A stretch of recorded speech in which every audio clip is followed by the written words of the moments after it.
Okay, everybody. Thursday the 26th. Hello, Eddie. You're the first one in. You get a purple star.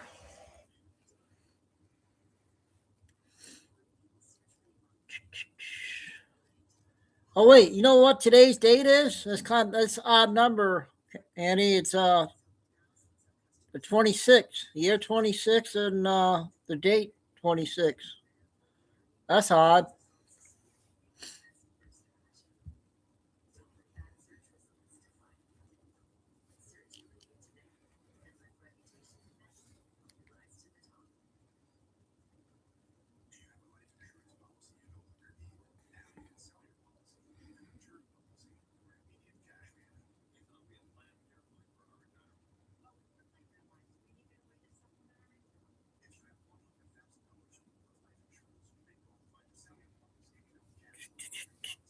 See how many we get in chat. Everybody's working. These are the working hours. But this is gonna be my new time, 2 to 6, 2 to 7, whatever.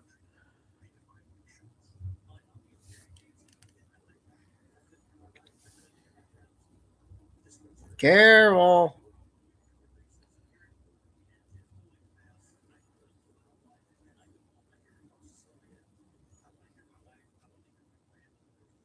Lucy, you're not in yet.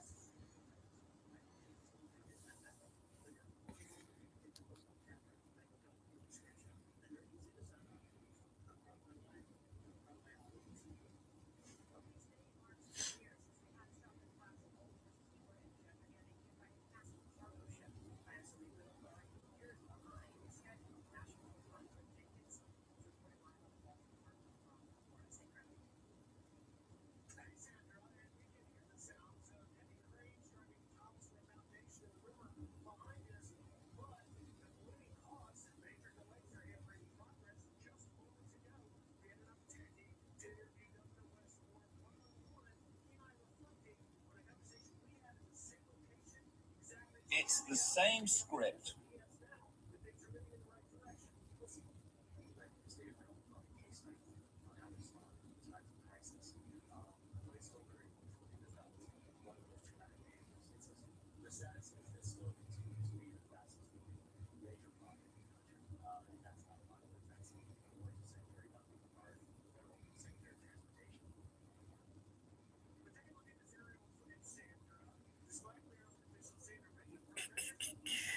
Well, we got 7 shown.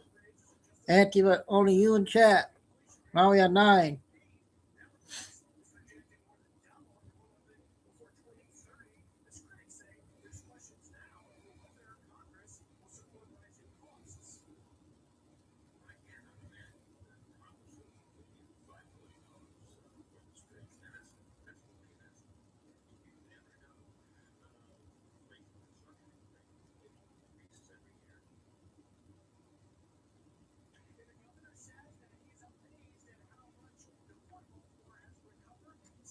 A few more minutes. We'll get started.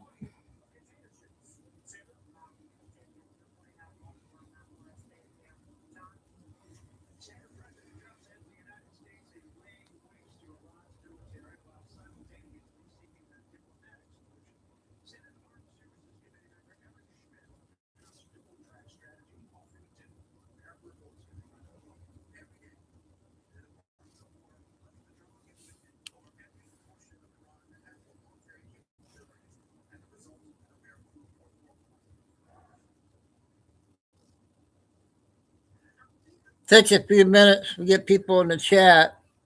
We got 9 showing. A lot of people are listening because they're at work. But we get some in here.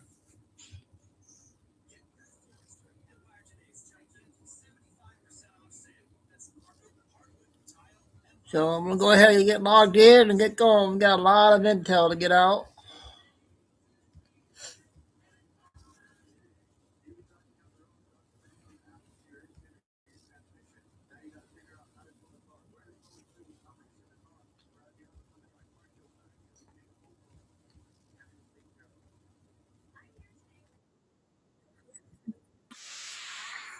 2 minutes. Isn't God everywhere? Amen, brother. And don't you think that the Almighty has better things to There you go, worry about than Darren. where Eddie. one little guy spends one measly hour of his week? You know what I really hate about church? Those boring sermons. I couldn't agree more. Boy, time really flies when you're reading the Bible. Ew. God has no place within these walls, just like facts have no place within organized religion. But isn't that a sin? Mark, just about everything is a sin.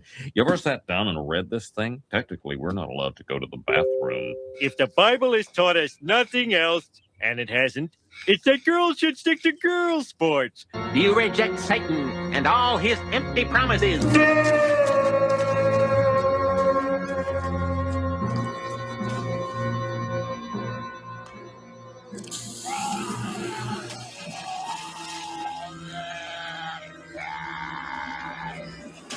Come on, Millhouse. There's no such thing as a soul. It's just something they made up to scare kids, like the Boogeyman or Michael Jackson. What religion are you? You know, the one with all the well-meaning rules that don't work out in life. Christianity. Homer, the Lord only asks for an hour a week. In that case, you should have made the week an hour longer. Lousy God. Whoa, cool. God is so in your face. Yeah, he's my favorite fictional character. Krusty, speak and say? S is for Shiksa. Don't make me come up there. Them. Oh, man, look out. Let me at him. The guy never stops talking. What? Wait, I'm no missionary. I don't even believe in Jeebus.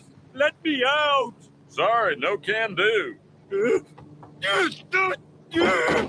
After all, we don't want to go to hell. How about the devil's pals? No, What see, are Christ punches? the Christ. I don't think you understand my. I can't get enough of you, baby. Sorry, Padre. I didn't mean to embarrass you in front of the Goyim. As I was saying, if we... Okay, that was the Simpsons. Now we got a 5-minute one on Trump at their meeting today.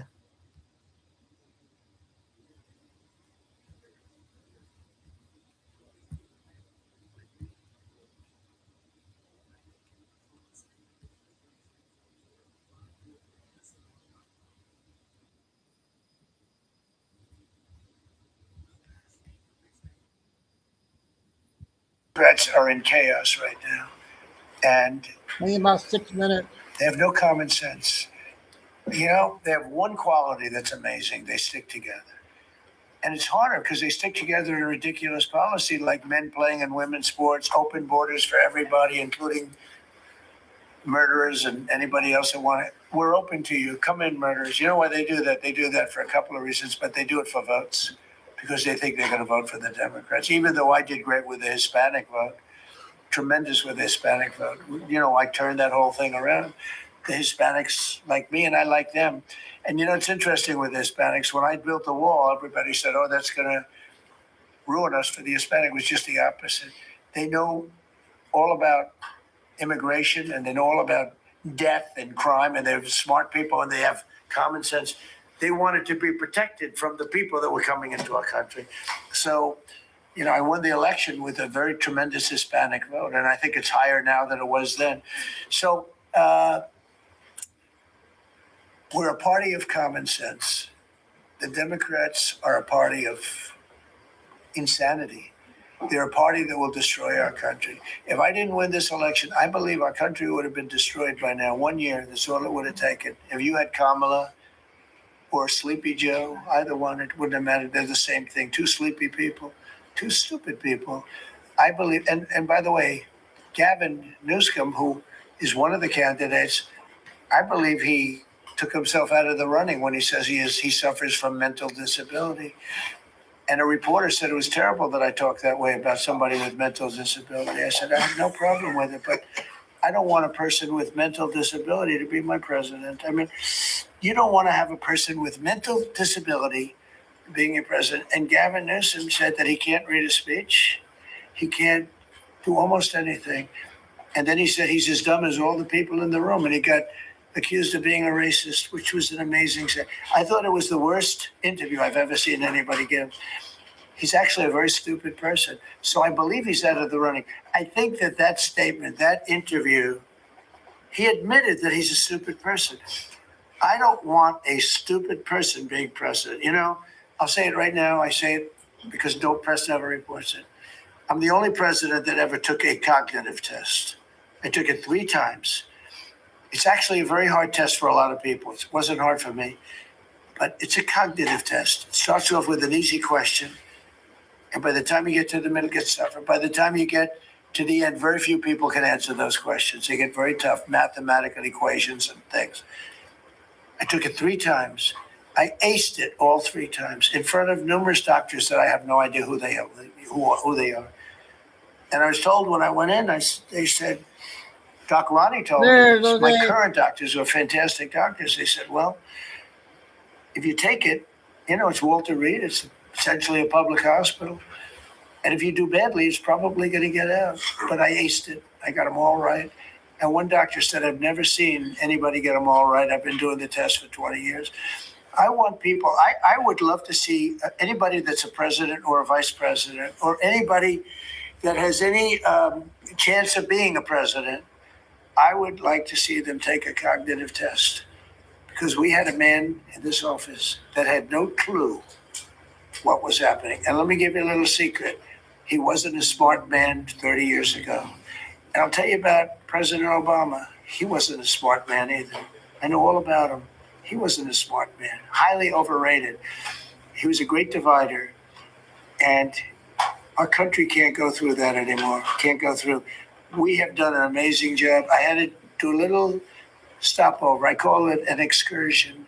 I had to do a little stopover in Iran, and we had to knock the hell out of them because our country would not have been safe. The world wouldn't have been safe. I've done a great favor for the world. The world has not been reciprocal, because when I told NATO, where we give billions and billions of dollars, trillions over the years, I said, do you mind coming up and giving us a little hand with the streets? Send up some. They didn't want to get involved.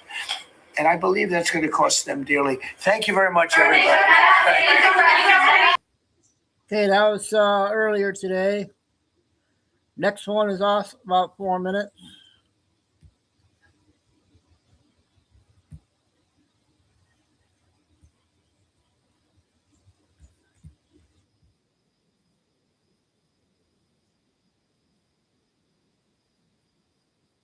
Secret departments. Are there both camps using the same technology, with access to the same technology, and actually kind of against one another?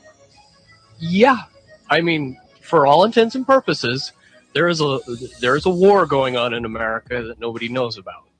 Is it just within America? It's not a shooting war. No, I think it's throughout the world, but I definitely know the military's perspective from it. And there's a lot of people that are now aware of the technology that I'm discussing. That back then it was a small number of people that knew about this technology. And so anybody that is participating in this, you know, I can't say what I know, but I can certainly exercise my free will and try to make it go one way or the other.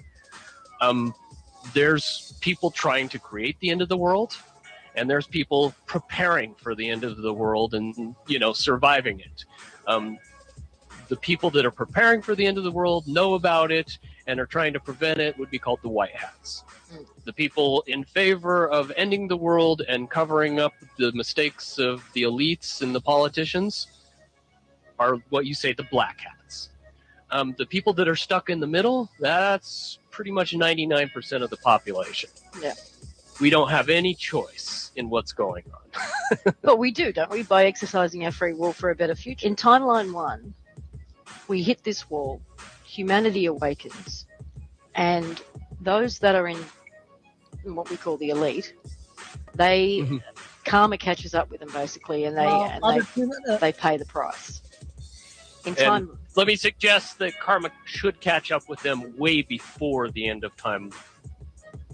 I don't want to say the end of time because that scares the hell out of people, but Before we eliminate timeline 2, I believe that the elite's wheel of karma will come around to such a point that they have to pay. They need time to pay for their karma before that process is ended. So yes. So we would be looking at something like that in the next few months to start. Man, I would hope so. That's what I'm trying to push for happening, because it's all about free will. So in timeline 2, they find a way around the wall, and they get to implement what we've come to call Prison Planet, and just keep on keeping on, getting away with it all, and then the one world order is fulfilled. Is that essentially? Basically, in timeline 2, to my best understanding, is the world splits into 2 groups. The elites and the people in the know go underground and stay underground for the rest of time. But, I mean, thousands and thousands and thousands of years.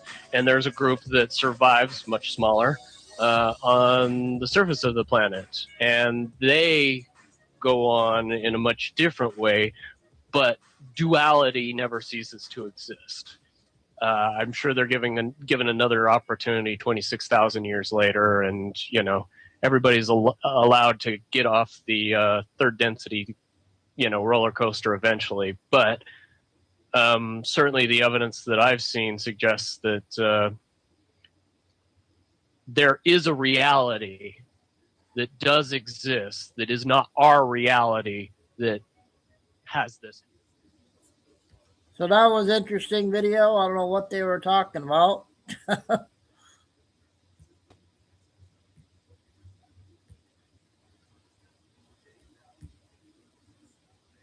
Okay, let's do Nick from yesterday. We didn't get to his video yesterday. 12 minutes.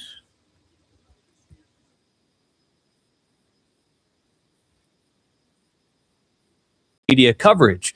The federal government has just admitted to engaging in completely unconstitutional anti-First Amendment censorship practices under the Biden regime. The thing that we were all screaming about and saying was happening, but they gaslighted us and told us that it wasn't real.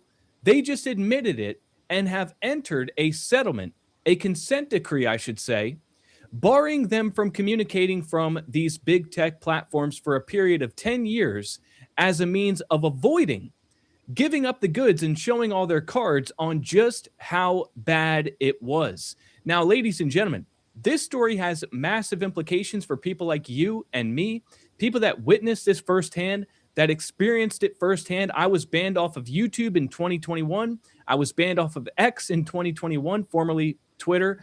I was banned off of Facebook. I experienced this firsthand, and so did a lot of you guys. And this has massive implications because this settlement changes the course of the next 10 years at least in terms of the government's ability to collude with big tech and do it all over again. And I know a lot of you guys out there like me wonder what the hell's going to happen, after the years of Trump, and God forbid a Democrat gets into office. We're going to go through this all over again, but 10 times worse with the bastardization of AI, and it's terrifying to me.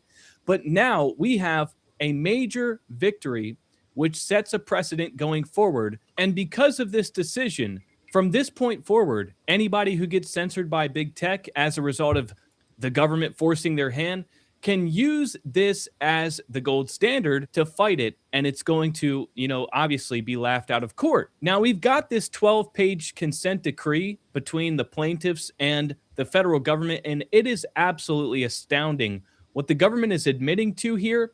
And the fact that they're entering this consent decree is actually even crazier, because what happened is the case started to get to the discovery phase, and they did not want more of the evidence to come out. They didn't want the people to see just how bad it was and get a real look behind the curtain.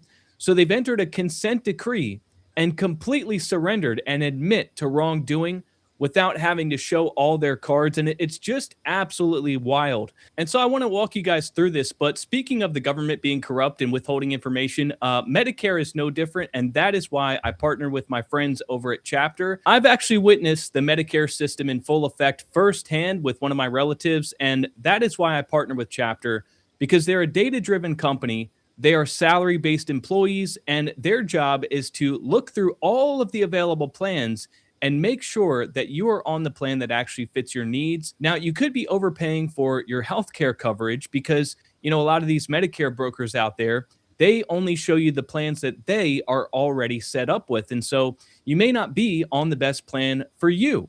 And that is where Chapter comes in. That's the difference with Chapter. They have no agenda. They have no preferred carriers. They help you find the right coverage and the right plan. And historically, seniors working with Chapter have saved up to $1,100 annually. And talking to Chapter is completely free. A 20-minute phone call could save you thousands of dollars. So don't wait. Don't put it off. Give them a call, 586-250-2968. That's 586-250-2968. Now, this case has been going on for years. You guys may remember hearing about this, and it's finally come to a conclusion. So this was the case that was referred to as Missouri versus Biden, but it actually...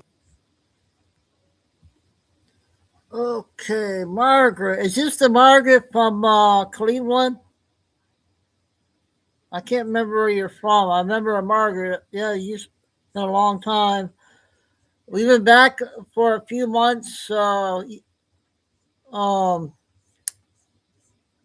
the lawsuit with YouTube, and everybody got their channels back. And so we're doing okay. We got a lot of new names and everything, and we got our old names. My new time's going to be 2 to 6 because it's baseball time and everything and all that. So, yep, this time everybody's working, so we'll probably have people listening at work. But Kay and all them should be coming in. Got Lucy and Carol. I think you're the one from Cleveland. Included quite a few plaintiffs, including Jim Hall from the Gateway Pundit, these esteemed doctors that were censored for talking about the dangers of the vaccines and how hydroxychloroquine and ivermectin were working for various patients as an alternative to treating COVID. They got kicked off the internet. In this case, it has been a long battle. I have a lot of other federal government and the plaintiffs, but I had a lot of other today channels. we finally have them entering a consent decree and basically settling out of court to avoid taking this all the way to trial. But as part of the consent decree, usually when you have a settlement, you don't admit to wrongdoing and you just say, here's your money. Get out of my face. I'm not admitting to anything. But in this case, the government actually admitted to quite a bit. And it's absolutely crazy. So in this article, they kind of go over the consent decree and what's in it.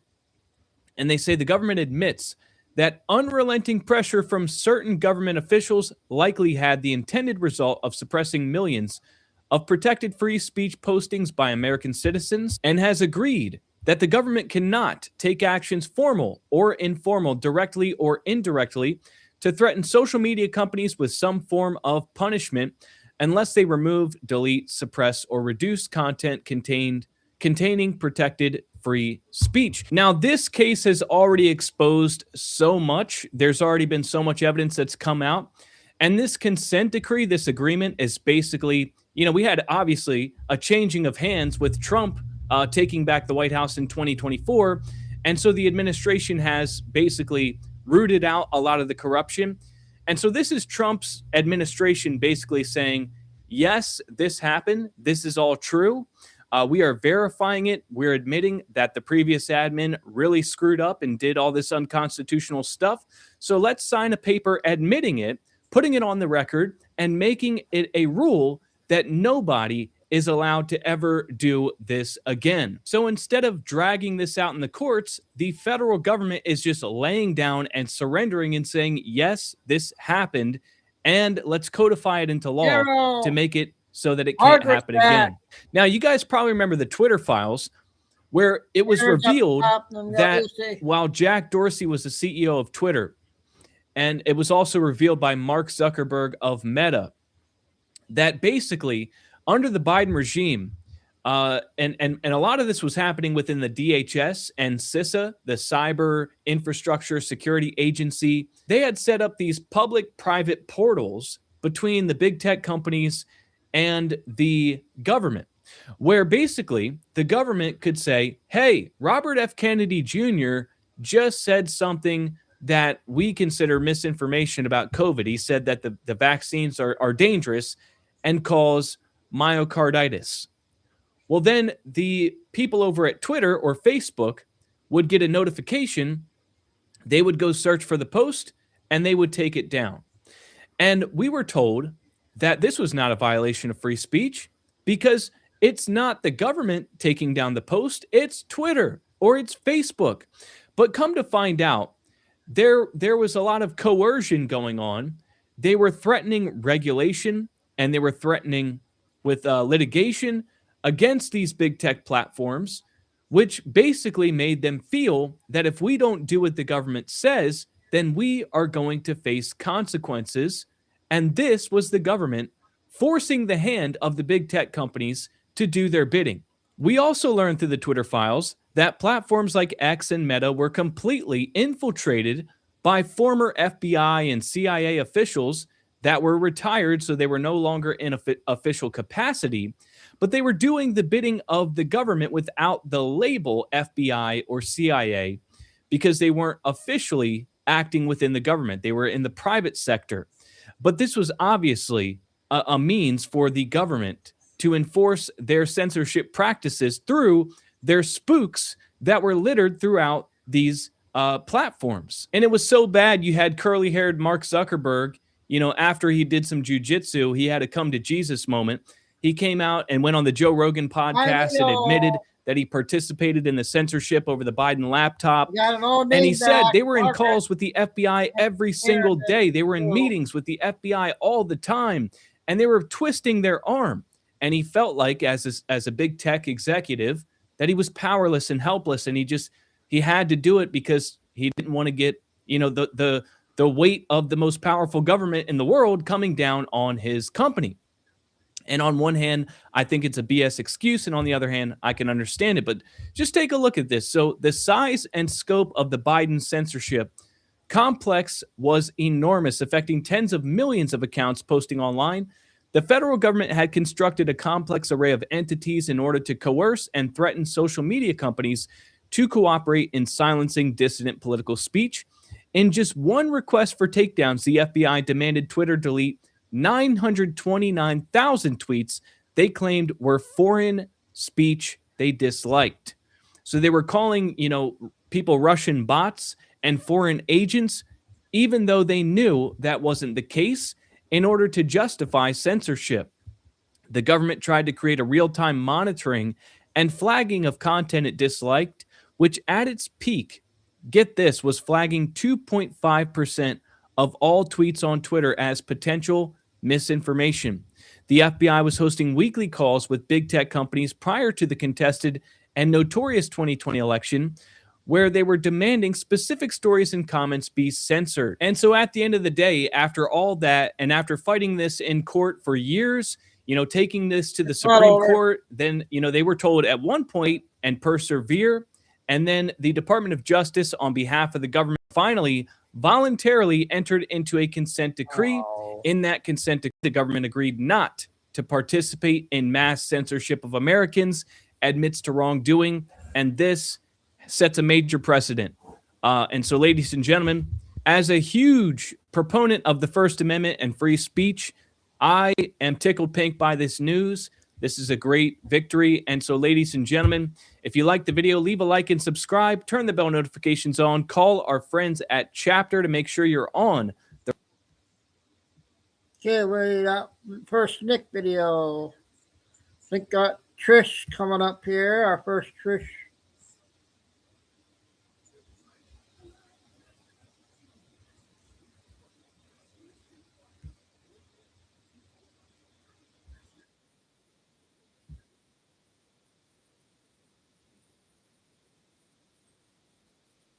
Here's get 300 bonus.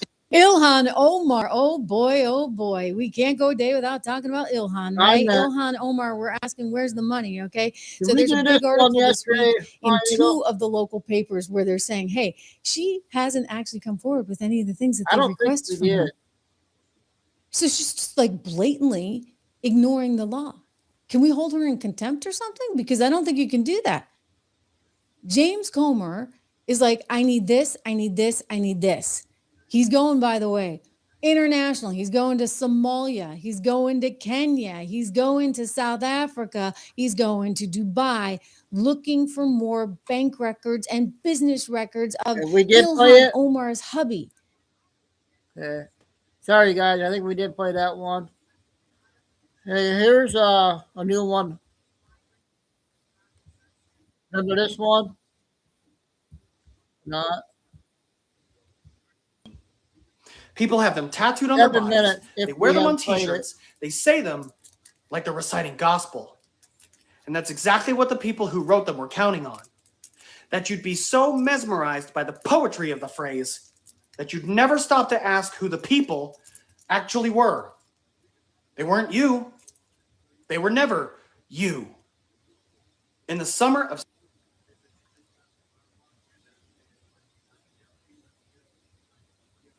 I can't remember if we played this one or not.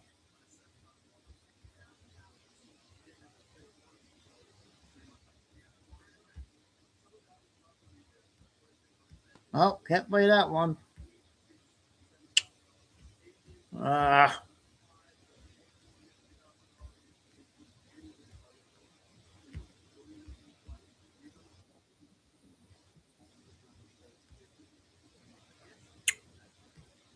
I gotta get organized here.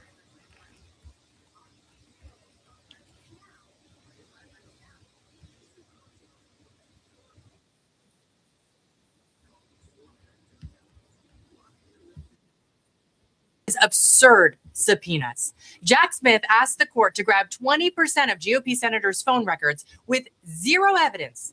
And the judge, James Boasberg, we all know and love him, he signed off on them. Not only that, the senators weren't even supposed to be notified because they might destroy their own phones. Are you aware of any factual basis whatsoever that a dozen senators will destroy evidence? I am not. If you thought government overreach had limits, think again. Jack Smith's Arctic Frost investigation went full-on digital dragnet, grabbing every scrap of personal data that it could find. No boundaries, no oversight. And the judge is signing off on those orders? Turns out they weren't just rubber stamping. They were practically cheering Jack Smith on. Today's hearing showed us just how far this goes, and yes, it's terrifying. And this clown signed the How could somebody understand that one? Oh, we'll get going here.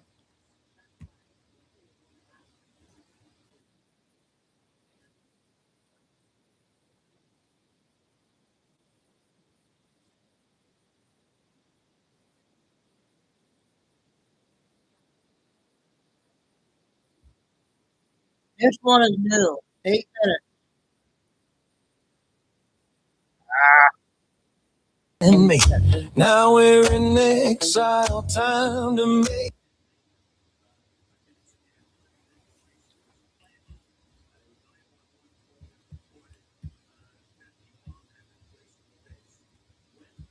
First, here's the clip on Letitia James. They received that referral. We did reach out to Letitia James in her office for comment. We have yet to hear back. Here with all the details. He called Letitia James, and all they heard was, "Oh, shoot." He is the founder, editor-in-chief, chief investigative reporter, justthenews.com. John Solomon is here with the very latest. This is a blockbuster based on what I've seen with these documents. Yeah, the documents are very clear. The evidence is very strong. Some of it is court records. So Bill Pulte did his homework. New York Stop Cop is in a world of trouble. This is a very serious legal referral. If you remember last year, there was a referral made for mortgage fraud. It led to an indictment, but then the indictment got thrown out by a judge on the grounds that the U.S. attorney wasn't lawfully appointed there. That was one of Trump's U.S. attorneys. They fought it by trying to get her kicked out. That was a Democrat judge. So you have to judge shop on these things. That's why that real estate fraud didn't go through. She's still guilty of real estate fraud. Many of you are going to say there's no justice. No one ever gets busted. It's the nature of most crime takes place in cities. Most cities are run by Democrat judges with Democrat juries. So it's very hard for us to ever perp walk one of them. It's very easy for one of them to perp walk one of us. That will not be the case where these two referrals are being sent. They're being sent to Chicago, where Allstate Insurance is located, in Florida, where a second insurance company where Letitia James took out her homeowner's insurance was based. Don't you guys see a difference already? It's not going to be tried in Chicago. It's going to be tried in Florida. This is the only chance we have of a win and justice and fairness. So this time, the results are going to be different. Both have sitting U.S. attorneys. Both have juries with a long history of sending politicians to prison when they believe they've engaged in corrupt acts. And both are getting referrals that have very specific information that Letitia James filled out insurance applications for her home in Virginia, claiming that it would not be occupied for 5 months of a year. That probably got her a better rate. In fact, the house was occupied around a year by a niece and a family member. And so the evidence is strong. We're going to get to more of that evidence right after this word from our sponsor, one of our partners that really keeps this program going. That's our friends over at Chapter. Chapter is if you're one of... Yeah, I got to wait a few minutes, you guys. He's talking about his sponsor.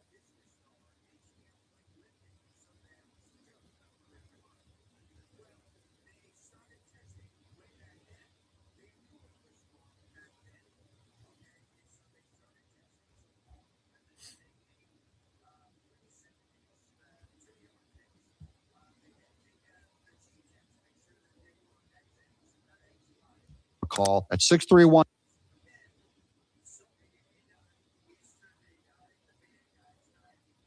News, but Fox News is claiming President Trump is declining in the polls. President Trump responded and says Fox Get ripped off. Okay, so here's more on that Letitia James getting busted, a little more detail on why this one should stick. The story's developing, but the referral for criminal prosecution is a serious step. It shows that even high-profile figures are not untouchable. Trump's posts keep the spotlight where it belongs on accountability and equal justice under the law. The woman who spent years trying to destroy Trump through the courts now faces questions about her own honesty and conduct. As more information comes out, expect continued scrutiny. Referrals like this do not happen lightly. If charges follow, it would be a watershed moment exposing hypocrisy at the highest level of state government. Trump sharing the article, so he's the one who shared this article about Letitia James getting busted that came from his account, ensures the public stays informed and demands answers. Average Americans deserve a system that holds everyone accountable. This is another reminder that the wheels of justice may turn slowly. To the people that go, there's no justice. No, it's just slow, but they are turning. Trump has long predicted that the truth would eventually come out about those who abuse their positions against him. The James referral is one more piece of that unfolding story. Regular Americans who want real justice will keep watching closely. And that's why I'm keeping you guys posted on this and keeping these words out in the news, because I don't like it when my audience is not only ripped off on their insurance, but lied to by the news. Now, here's some truth from Pam Bondi. Posted, American citizenship is a sacred privilege, not a cheap status that can be obtained dishonestly. Today's denaturalization actions reflect the Department of Justice's ongoing efforts to strip citizenship from people who conceal crimes. This is Trump putting the world back to normal, guys. This is also why it never feels like we're actually winning, because all we do when we get a win is things get put back to normal. That is, criminal aliens and aliens that commit crimes are allowed to be deported again by our courts. Look, here's another one on net immigration that fell. This is since 2025. See this top here? It says net immigration fell in every metro area. That is in every city area in 2025. In Seattle, this is in 2025, just because Trump got in office, it fell by 31%. In LA, immigration fell by 67%. El Paso, Texas, 95%. So you can see even Democrat areas are losing the ability for illegals to freely move around. The immigration, they're not having as big of a problem with it just because Trump is putting things back to normal. What do I mean by that? Here's Caroline Levitt. She says, you cannot change your sex. President Trump's executive order protecting women's sports made this happen. This is just announced on the Associated Press today. Transgender women athletes are banned from the Olympics by a new IOC policy, the Olympic Committee on Female Eligibility. This is the first time. This is what I mean by all that happened is things were terrible and now things are getting put back to normal. That is, Trump put the pressure on them and said, no, you're not putting, the Olympics are coming, and no, you're not putting trans athletes into our Olympics. Watch this. This is the difference that a president makes. And we have put the world on notice that America will not allow men to compete against women in the 2028 Olympics, where we have the Olympics. Common sense, guys. But Trump did it. What else went back to normal? Look at this. No English, no license. Transportation Secretary Duffy, reveals 17,000 truckers have been pulled off of America's roads. My brother's a truck driver out there, so I'm very thankful. Now he has a little less competition of dangerous people on the roads for failing to pass English language proficiency standards set by the Trump administration. We will continue to take dangerous foreign drivers off the road, Duffy said. There, simple. 17,000 drivers got their licenses pulled because of Trump. And the biggest change, this was, I believe, yesterday. This is what I mean by it changes just because Trump's in office. This is the Hezbollah terrorist headquarters. Watch carefully because it's not there anymore. It got disappeared. Here's another angle coming up here. Watch this. Boom. Trump made the difference. That's a beautiful early 4th of July. And don't forget to call chapter guys, call that number. But my point is that Trump is just putting things back to normal. And sometimes that's the only victory you're going to get if you compare to the hellhole we'd be in under Kamala Harris. I'm dug in. Okay, the first Doug video. Okay, we got the TikTok guy there. We didn't play him yesterday. I don't recall.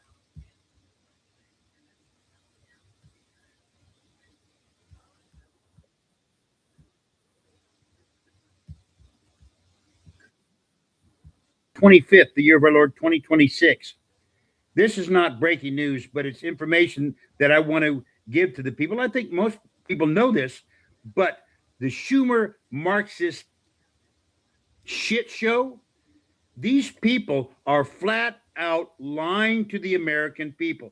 They say they're going to, the SAVE Act is, you can't vote. They're going to, millions of people won't be able to vote because they don't have ID. It's so simple to get identification. A 8th grader, a 10-year-old, 12-year-old kid could literally go and get an ID. It's very, very simple. The Schumer Marxist shit show is so flat out lying to these people. They're calling these, it's unbelievable. They're literally saying these people, many millions of people are too dumb. They can't get IDs.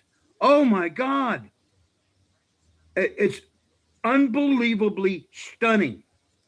It is so simple. And I'm going to show you, but first I'm going to give you some information. This is a chart, okay, from Statista. What it shows is the increase of people who voted in the elections, okay, registered voters. Ladies and gentlemen, the system has been gamed. What do I mean by that? Donald Trump says it's rigged. I like to use a different word, okay? It is to a certain degree rigged, but how do you game the system? What gaming means is you use the system to game it. For well over a decade, the Marxist machine has been registering people to vote, and I mean at a unbelievable scale for the last decade.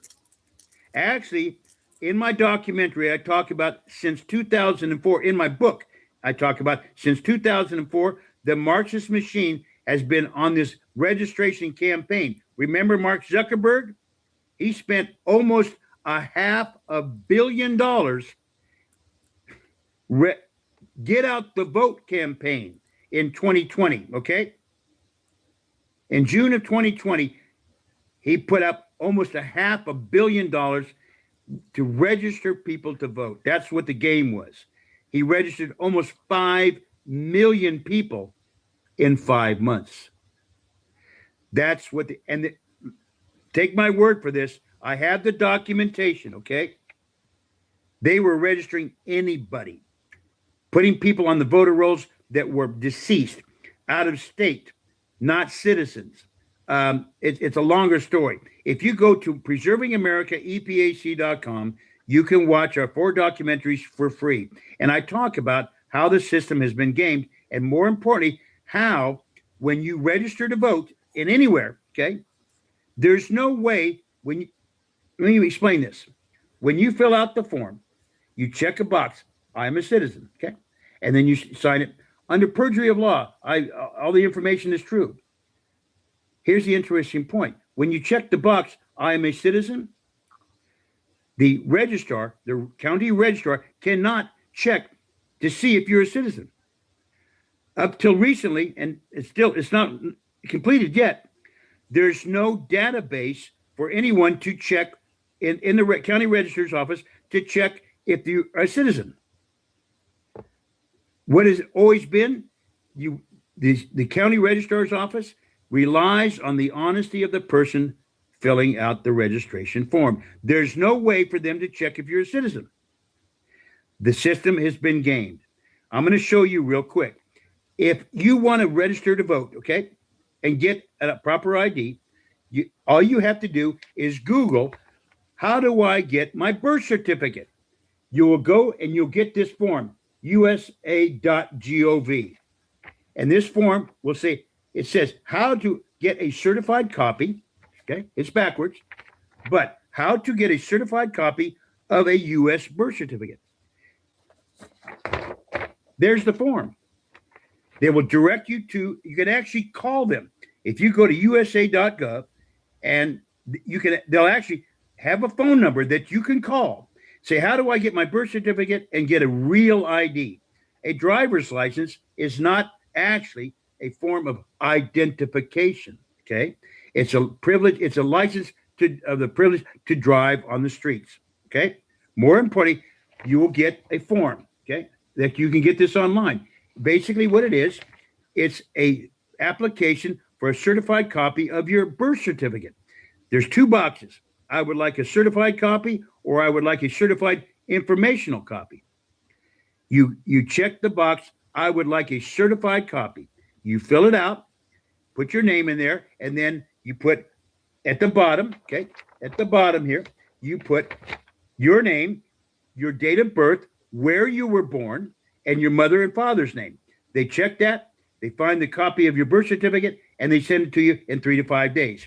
Then you take that to the DMV with your driver's license or your ID of some sorts, and you get a star on your driver's license. Up in the right-hand corner, you'll get a star. That's a state identification. You have to go to the DMV, provide them with your birth certificate, some sort of information that shows where you live in that particular state or city or county, okay?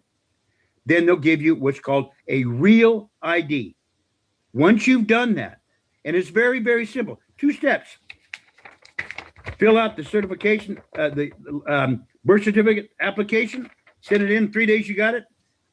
A couple of days later, you go down to the DMV, get a real ID. You just have to bring your driver's license, your birth certificate, and an address, or basically some like a bill that shows that you live at this particular address. Guess what? You got a valid state, federal registered ID. Then you can vote. Here's the interesting point.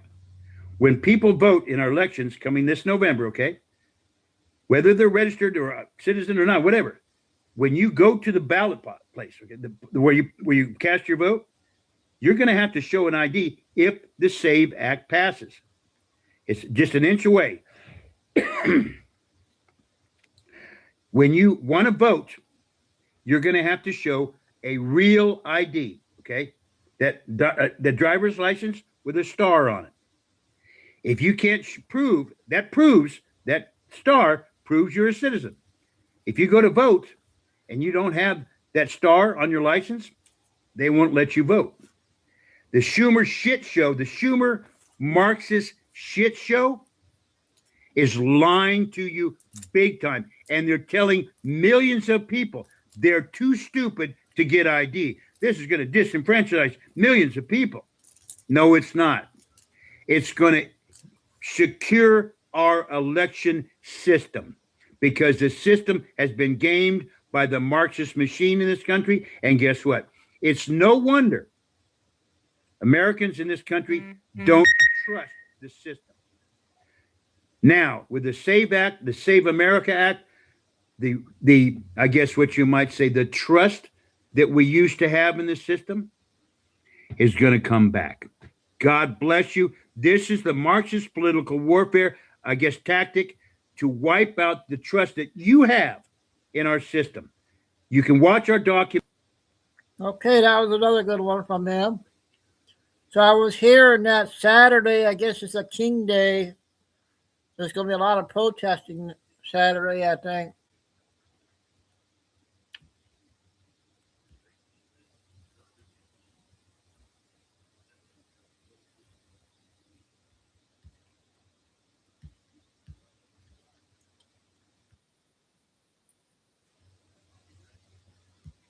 Short one. California, and he has woken up government leaders. In California, government leaders have revoked 300 hospice care licenses, and they're working on revoking 300 more. And our House Oversight Committee has launched a probe focusing on the fraud taking place in California. Do you know in California, in one area alone, within 4 blocks, there are over 278 hospice care centers, billing Medicaid, Medi-Cal over $3.5 billion. And within this one area, 18% of all hospice care billing takes place in this area for the whole United States. People might wonder, is there a lot of people dying in California?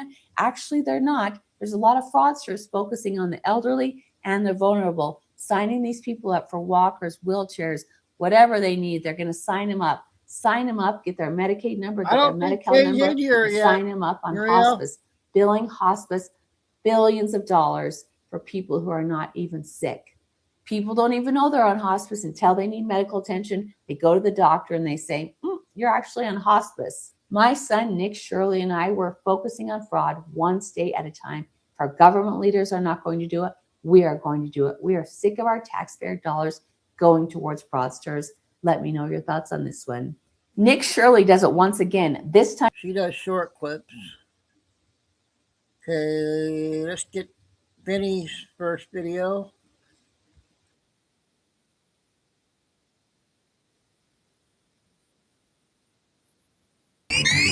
It's every minute.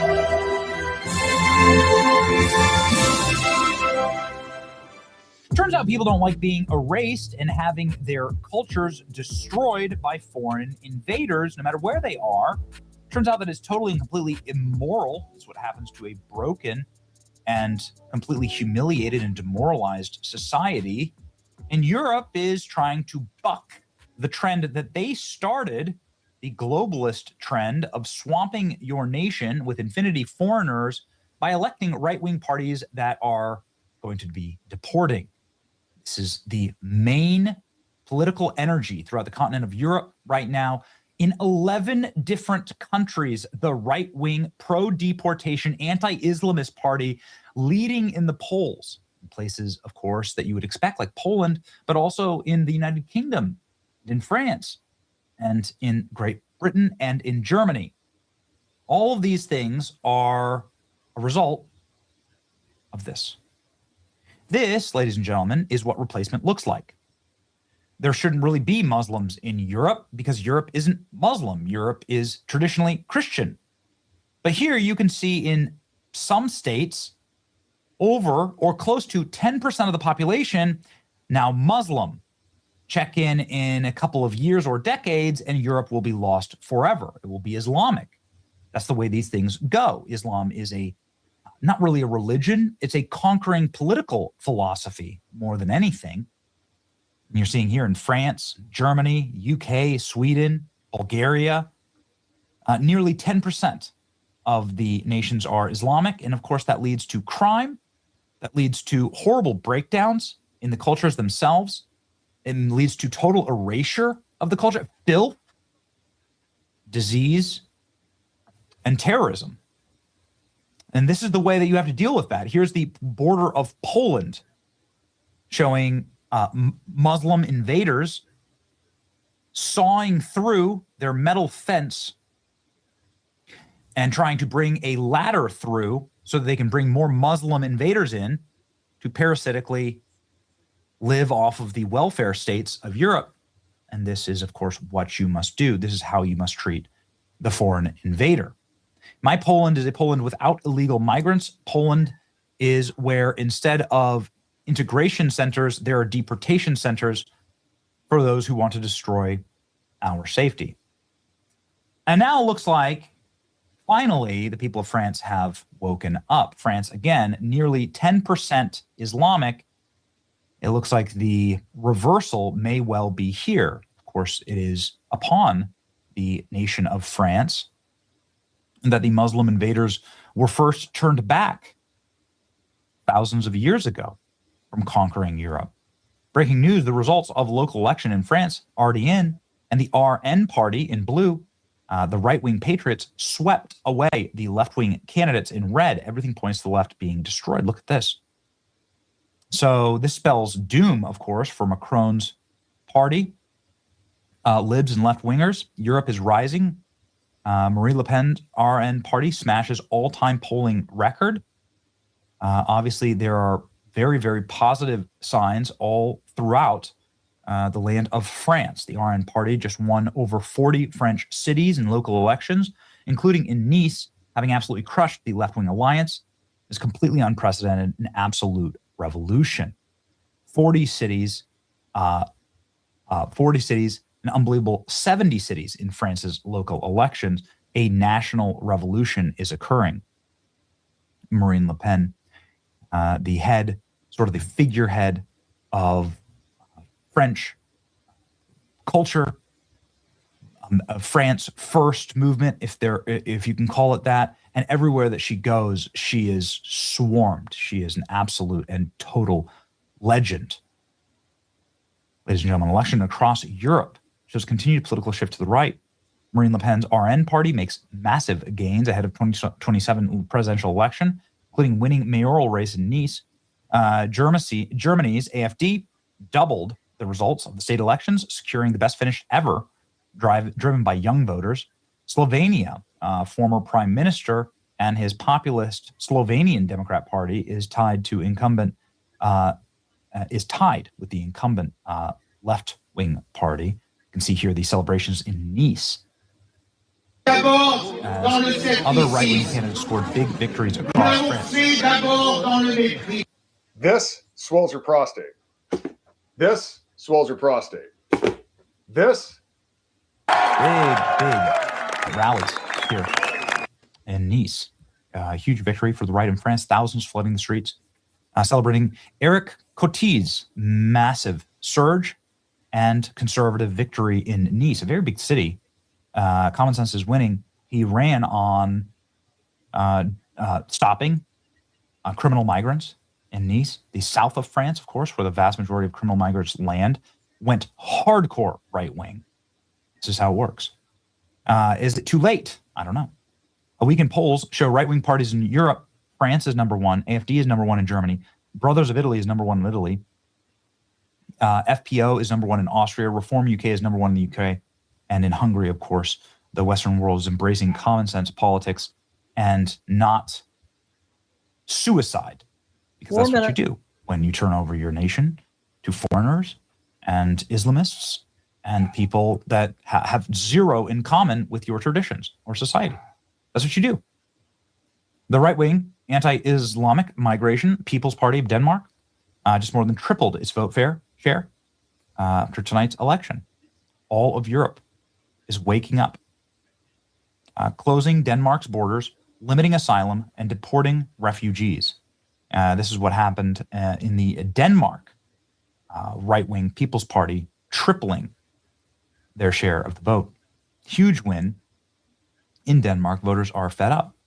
The far-right Danish People's Party have quadrupled their share of the general election. Congratulations from Viktor Orban right here, and of Geert Wilders. The far-right Danish People's Party, look at this. Well done. It's not just, of course, in Denmark. The party campaigning on remigration was the biggest winner in Denmark. This is Bernie Sanders' favorite country. They're running on a remigration platform. And the prime minister of Denmark has resigned now in humiliation. This is the way it goes. The Danish People's Party tripling its support and gaining 11 seats on remigration. Whew. Netherlands. Wow. Australia, too. The West is resurging. Germany just went red-pilled. The right-wing AfD party surged massively in state elections, staggering 11-point gain. Germany is done with open borders, skyrocketing crime, no-go zones, and politicians who put migrants first. And mega. Von Frau Weidel, wenn ich das so sagen. Das ist der 18 Uhr Jubel den Spitzenkandidaten. Yeah, they're celebrating. AfD surging in the polls. AfD's leader says, her name's Alice Wendell, says leaders are forcing Germany to carry the cost of illegal migration while public safety gets worse. She claims people are being made to feed and house arrivals as crime and extremism grow. Diabolically dangerous. They flood our countries with illegal mass migration. They force our own people to feed, house, and privilege these masses, while crime explodes, terrorism stalks our streets, and Islamic extremism takes root. And in doing so, they steal the very soul of our European nations. They're stealing the soul of our European nations. That's why young people, the most popular party among young people, 18 to 24-year-olds in Germany right now, is AfD. The youth are waking up. They know they can't get a job or afford a house. The criminal alien migrant who doesn't share your traditions, value systems, who would stab you on the street for a bag of chips, is not your friend. And your politicians are not your friend. That's why in England, Rupert Lowe, the highest net favorability of all politicians, and his competition is not doing great. In England, you can see Keir Starmer has a 70% unfavorable, 22% favorable. Labour is in complete collapse, and this is one of the all-time most powerful and most viewed political ads in the world. 41 million views. The Restore Britain National Political Party is on the rise. A beautiful ad here.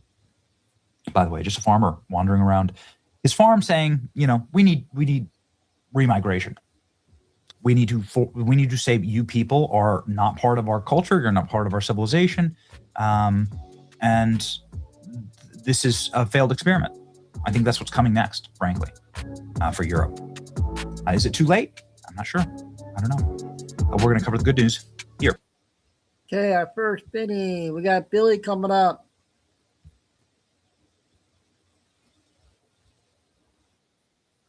About 16 minutes on the first one. 26, time in Texas about 11 a.m. Some of the things we'll cover. President Trump's schedule. Canada outlaws the Bible.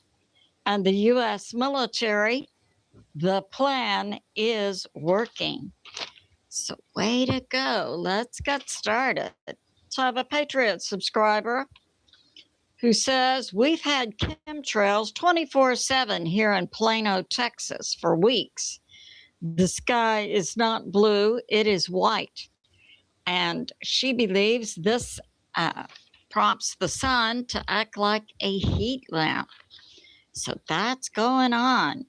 We have in space weather our CMA to come close to the Earth March 26, which will, because of our weakening shield around the Earth, will impact some communication systems. We have from Earthmaster, we have had in the past 48 hours a large 7.5 earthquake near Tonga. And in this area, there continue to be aftershocks of a level 5 and 6. So that's going on. We have from 2CTV. Yeah, so the Speaker of Iran, who's saying he's not in talks with the U.S. because he doesn't want to be smacked internally by the IRGC. And we have that Israel is, in the past 24 hours, has been hitting the border between Iran and Afghanistan. And also, Israel has taken down a mosque inside Iran and taken out 200 IRGC and Besiege members. So way to go, Israel. Hit them hard. And we have this. Yeah. So now, Iran, believing that the 82nd Airborne and the Marines are coming in by about Friday to take Karg Island, are withdrawing IRGC and Iranian military troops from the cities and sending them to Karg Island. So way to go, Iran. And we have this, that the U.S. has taken down 92% of Iran's navy, according to Admiral Cooper. So that's, and it's also taking down Iran's drone and missile manufacturing facilities from the Hill. We have that a U.S. court, 8th Circuit Court, located in St. Louis, Missouri, which covers Arkansas, Iowa, Minnesota, Missouri, Nebraska, North Dakota, South Dakota, has brought out a ruling that ICE can detain illegals without bond. Way to go, 8th Circuit. Make America safe again. And we have this from Canada. Now, in the past year or so, we've seen Canada continuing, the Canadian government, led by, I think his name is Carney, to take Canada to being a communist country, prepping for Canada to bivouac the CCP military. We know that in the past 2 years, Canada passed assisted death. You know, you're 16 years old, lost your boyfriend, you don't want to live anymore. Well, Canada can help you on that trip. And now assisted suicide in Canada is the 3rd leading cause of death. Way to go, Canada. Wiping out your people, the population who might try to rise up and be in opposition to Canada becoming a communist country. And we have this from InfoWars. The Canadian House has passed a bill, C-9, which makes it illegal to quote the Bible anywhere in Canada. It still has to go to the Canadian Senate to be passed as law. But we see Canada continuing its trip down, its walk down the path of communism. Kill its people, outlaw the Bible. And we have this from Deep Dive Colonel Davis interviewed Larry Johnson, formerly with the CIA, talking about the Ford Carrier Strike Group, we understand, withdrew recently from the Red Sea, has gone to Crete, and it's going to take a year to repair. And we have details about the current U.S. military mobilization to Iran to take out an evil and corrupt empire in the Middle East. So we've had March 12 to 23, we've had 35 C-17s. C-17s are large military cargo planes going to the Middle East, primarily to Jordan and also Israel. Out of Georgia comes the Night Stalkers and Rangers. From Fort Bragg, more 82nd Deltas and SEAL teams. And from Fort Campbell, Kentucky, more Special Forces.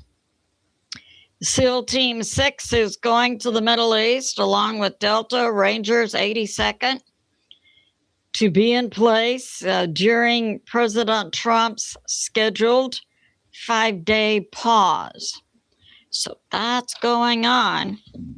And we also have Marines coming in from Japan. Now, President Trump's schedule, he has canceled. He had a fundraiser Friday night and another event Sunday, but he's canceled his weekend events. Can it be that by Friday, U.S. military assets will be in place and President Trump is freeing up his weekend schedule to fully engage in his role as commander-in-chief? We'll see. And we have this. We have Iraq, the government of Iraq aligning itself now with Iran. And the government has authorized a part of the government of Iraq, its security force, to fight on the behalf of Iran. I got this to say to the Iraqi government: watch out that boiling water doesn't spill over on you. And we have this from New York Prepper.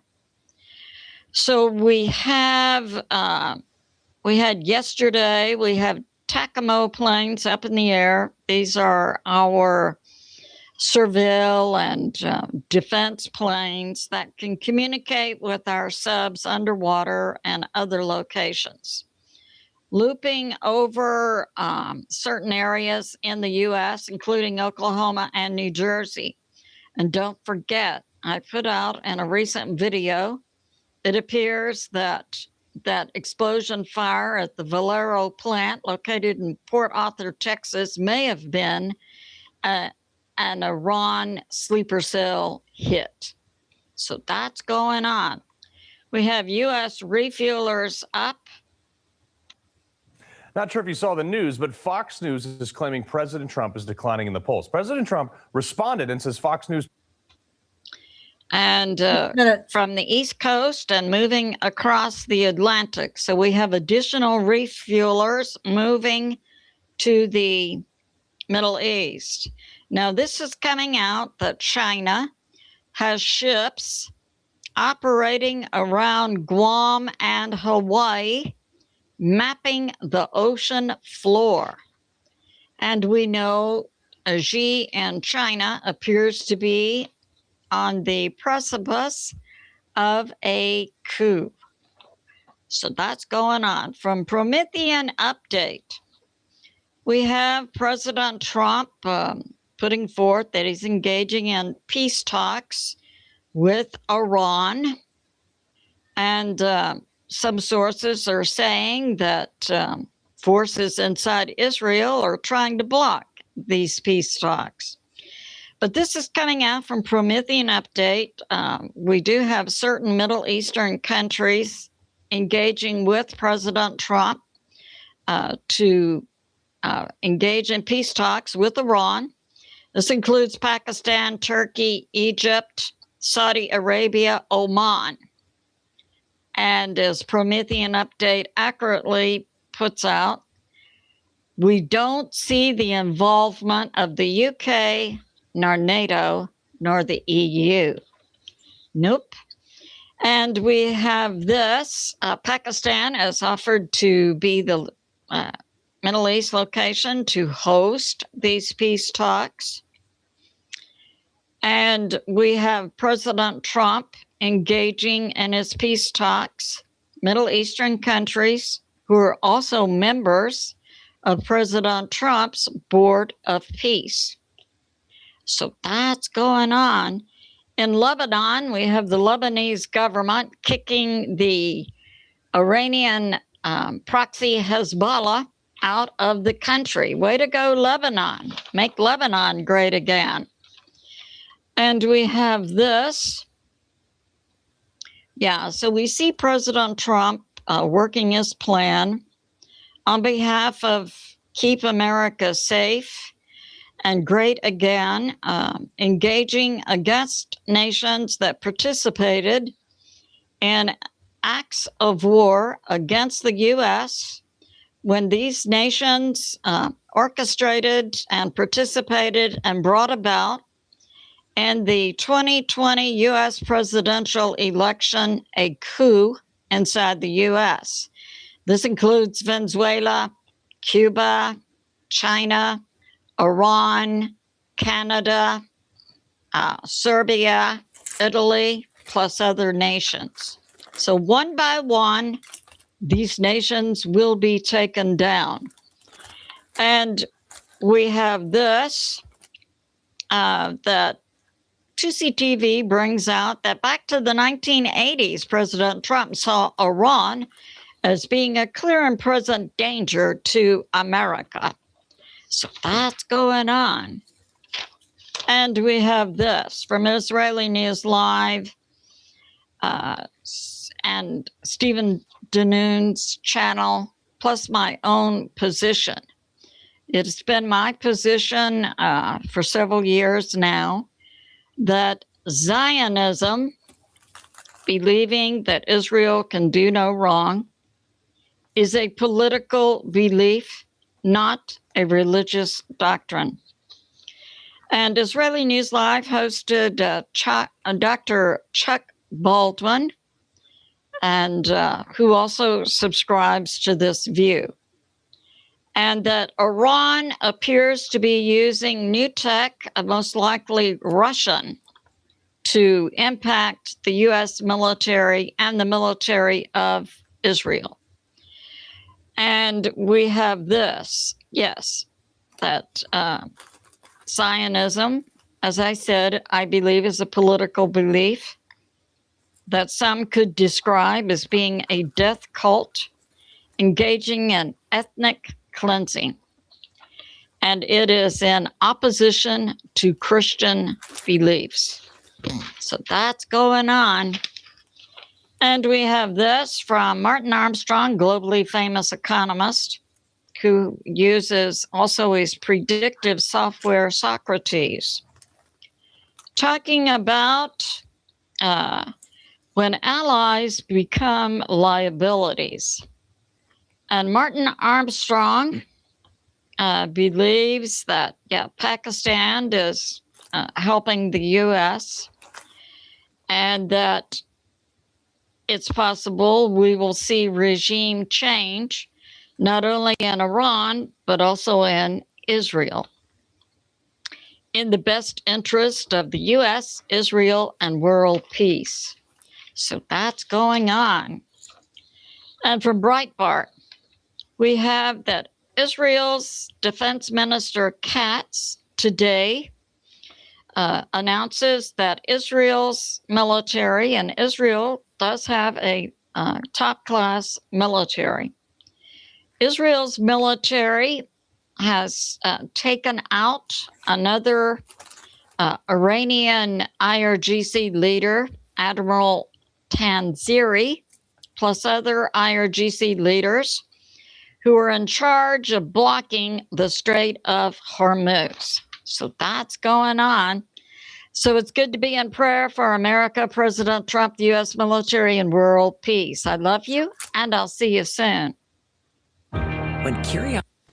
Okay, well, that was the first one for today so far. I got a 4-minute DJ coming up next.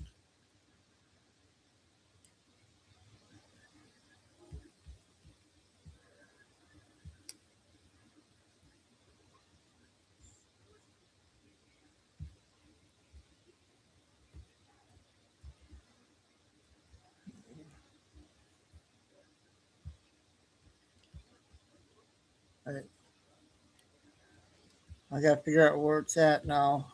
Where was that?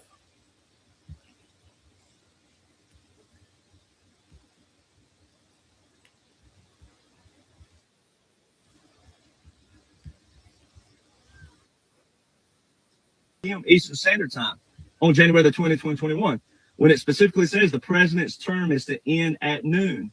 Every other president in history is sworn in at 12:01 to 12:05 p.m. All right. Also, you're telling me the whole Air Force, the United States Air Force, you're telling me they're all conservatives, Republicans, and staunch all Donald Trump people? Are you going to tell me that? Because why didn't Joe Biden receive the traditional flight into D.C. on Air Force One as president-elect on January 20th, 2021? The whole Air Force stood down. If Trump's term was over and there's not a military occupation going on in continuity of operations, which all are outlined in legislation with laws and orders as prescribed by law, then how come you're going to tell me that the whole Air Force, with only a couple hours left, did not give Joe Biden a ride in as president-elect on Air Force One that every other Democrat and Republican president have received? Then you look at the cannons. I've gone over this over and over and over and over again. All right. The only 21-gun salute by definition and custom on January 20th, 2021 was at Joint Base Andrews with Donald John Trump. All right.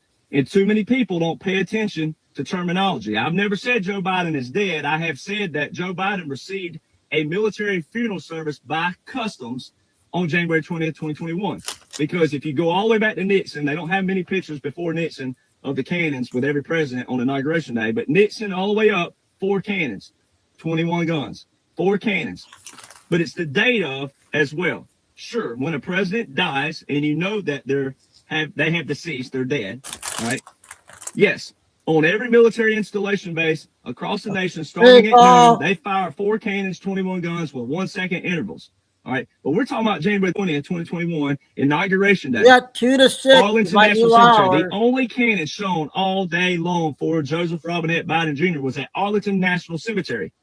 When you go to arlingtonnationalcemetery.mil, the official site, 21-gun salute, it tells you the 3-volley salute is not to be confused with a 21-gun salute. The 3-volley salute is a military funeral service. You go over to the Air Force Honor Guard page. They have the best grammar for it. It says specifically, commonly, comma, but incorrectly, the 3-volley salute is not a 21-gun salute. So I've never said he's dead. I've never said that. I said by customs, he received a military funeral honors. And there's a whole slew of other things along with just legislation alone, the 10 U.S. codes where the president's the only one who can federalize the reserves and National Guard to active duty. If Joe Biden was president, his executive orders 14097 and 14102 from April and July 2023 should be up under Donald John Trump's orders in those codes. They're not there. The only orders in those codes are from Donald John Trump all the way back to 2020, March 27th and April 30th, 2020, which is in that first 180 days clause in the War Powers Act, Section 1550. Section 1550 of the War Powers Act was not there until Donald Trump put it there. That is the act where a president can declare war via sections 1621, 1701. Donald Trump did that on December the 20th, 2019 in 1550. It is actually titled the Use of Military Force in Support of Partner Forces. It's all there. You have to know how to pair all this together. I have a book out called The Midnight Rider Rides Again that you can find on Amazon by me. It is a chronological public domain, not copyright. It's a public domain. I took all of these laws and orders and all of Donald Trump from 2016 all the way to present day, and it shows all the laws and orders in a chronological order of how Donald John Trump is lawfully your commander-in-chief and your president. Why was Joe Biden swearing in 11? Okay, the first DJ. Who we got in here? We got Summer Raising. How's it going? This is going to be my new time because it's baseball season, so it's going to be 2 to probably 6 now. The weekend, it'll be different times. So we still got a long ways to go yet. Yeah, Paul, I got that one video again, 38 minutes still to come. And there's a 6-minute one. So there's 2 of those from yesterday, another one. And then this next one is a lady on TikTok, but someone got her video on Telegram. It's 10 minutes. So it must be a good one.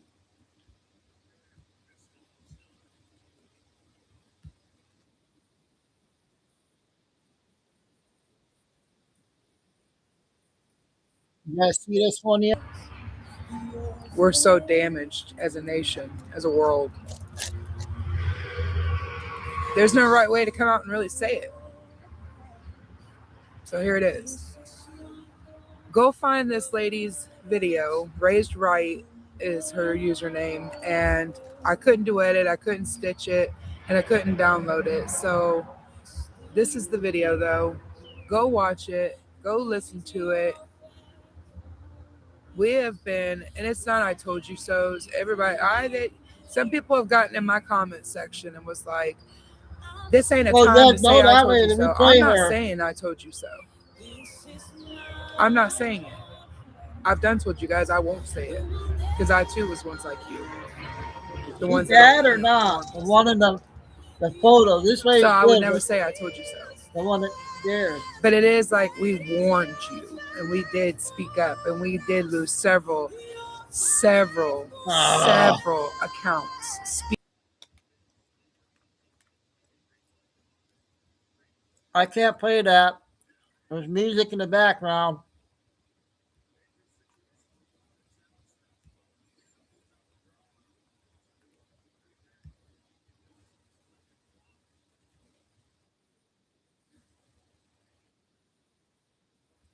Yeah, this is 38 minutes, you guys.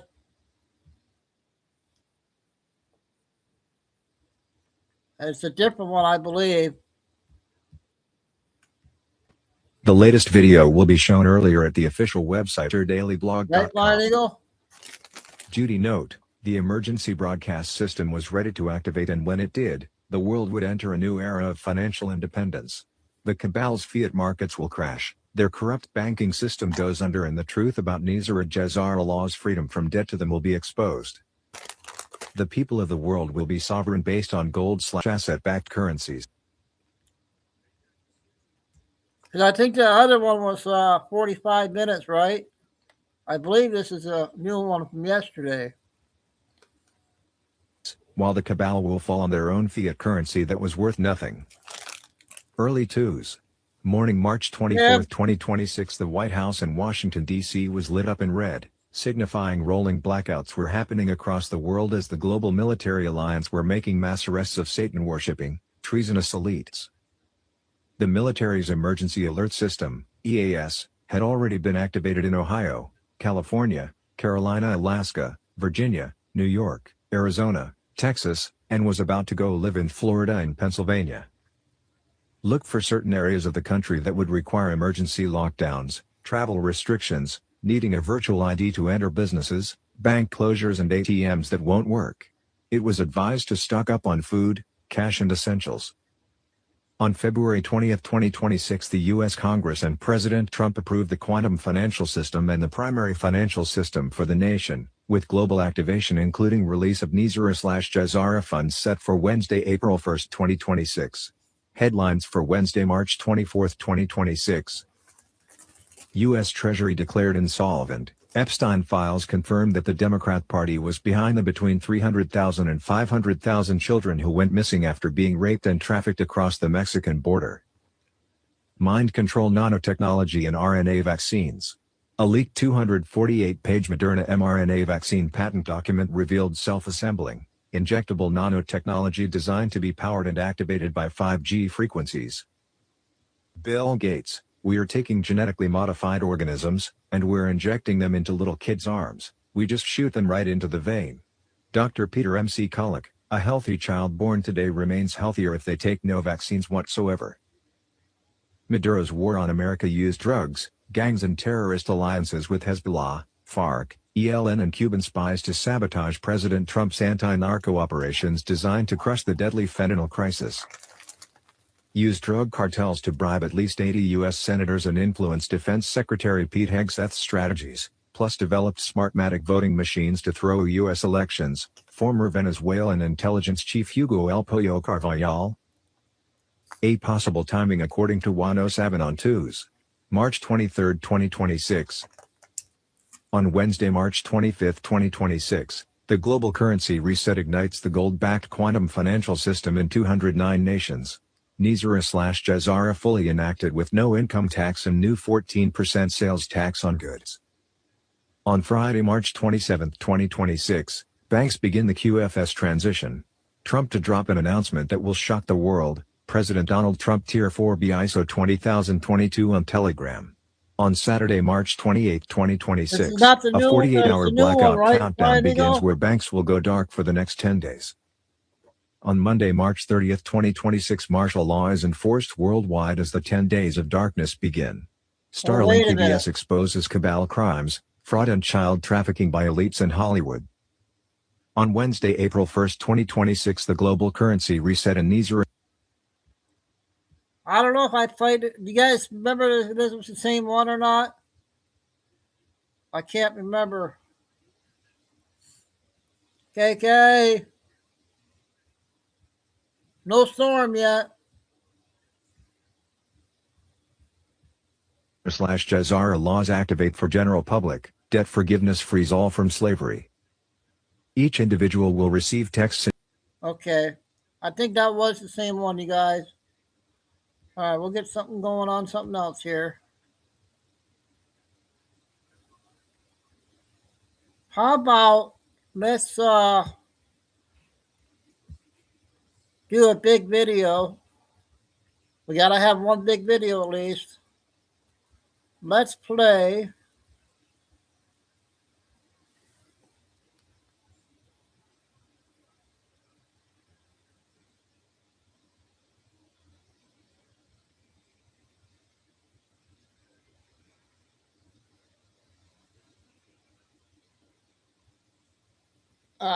Shoot. Hold on a second.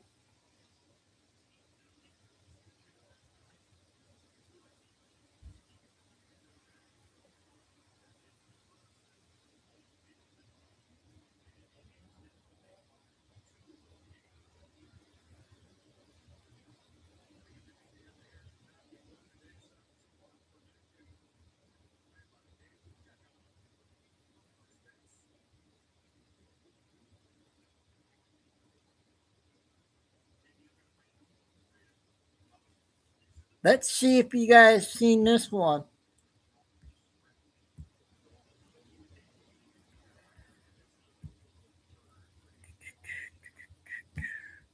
You guys will like this one, but I don't know if we ever saw it or not. The number one food for regular BMs, huh? Okay, let's see. Fastest way to clear out stuck poop is by adding more fiber to your... Hi, everyone. Welcome to the podcast. We have returning guest and brother, Captain Kyle, who it's been a little while since we have him back, but he's been gracious to join us at the perfect time, and you'll see why in a moment. You gotta have one good video in. Sets up beautifully for the time that we're in, ending in the first quarter and coming into the real new year in April and all that promises. So we'll be excited to pick his brain, get his musings on a number of subjects.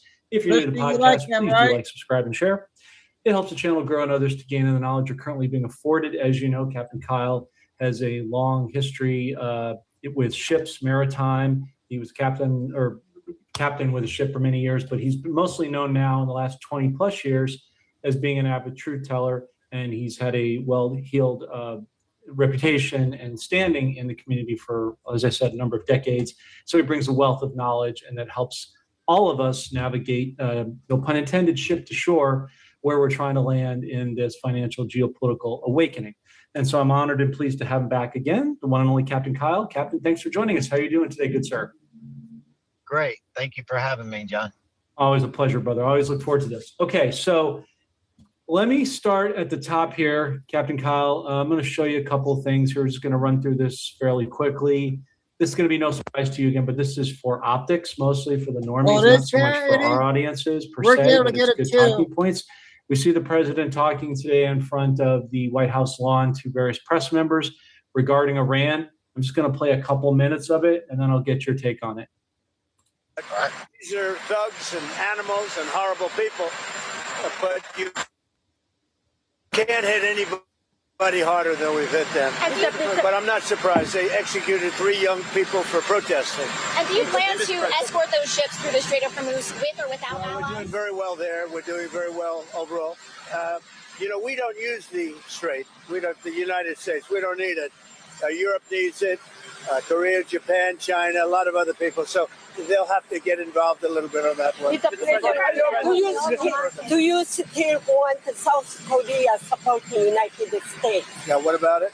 Do you still want South Korea support? Well, I love South Korea. We have a great relationship with South Korea. We're helping South Korea a lot. Mr. President, do you think Israel will be ready to end the war when you're ready? I think so, yeah. The relationship's a very good one. I think so. We want more or less similar things. You know what we want? We want victory, both of us. So I'm going to stop it there, Captain Kyle, because I think a lot of things were said in. All right, sorry about that. This is why you shouldn't buy just one. Inside of that, I want to get your take on that. Was he? I know that this is all done, obviously, already, as you said before, but it's again mostly for optics. Was he sort of signaling that Israel's about to hit the Bashir power plants and end this whole thing? That's why he's backing off. And this goes back to what you said at the very beginning. I want to give you kudos for it because you said it probably 6 months ago on our show that by the time April rolls around, everyone will know the truth. It seems like we're getting to that point. So what are your thoughts on all of this? So basically, what you're witnessing is more so than anything is a restructuring of a trade alliance throughout the world, and basically these trade routes and who's in control of the shipping routes. This is what's very important. We started with Panama, then we took the Venezuela, basically straightened Mexico out from that. You got Cuba that's being dealt with at the same time. That's all here in the Western Hemisphere. But then you have the Strait of Hormuz. You have Iran, which has been nothing but a proxy terror organization for the British imperial system. So they've always been there, funded in the beginning by London and by being able to create this terroristic organization that keeps a complete terror in the Middle East, which basically, what does that do? It keeps the power, meaning energy, in flux all the time. This is going to stop. And so basically when Trump is doing right now is he's taking over all of the trade routes in complete control, not just for like our own sovereignty, but to be able to control how it's distributed around the world. This is like, back in the days where we were in a nuclear arms race, basically with, the Soviet Union and all that kind of stuff. Well, this same thing is happening with basically the cabal, China, and the deep state on energy and rare metals, because those things right there, who controls that will be able to control going forward their own destiny. And so what does Venezuela have? Not only the oil that we basically have the control over right now, but also to give them back their sovereignty and then being a part of that. then we have precious metals that are there too, that we don't need to be able to rely on China and be able to reestablish those trade alliances within our own partnership and not be in any kind of threat by any of these regimes, so to speak, right? And when we went in and said basically that we're going to take them out, so we took them out because of the Abraham Accords. The Abraham Accords were set up intentionally to bring all of the Persian Gulf states together in alliance also with Israel. And that was okay for the financial, trading, and for the betterment of their own countries. Everybody looking out for themselves, but doing it in a partnership of development.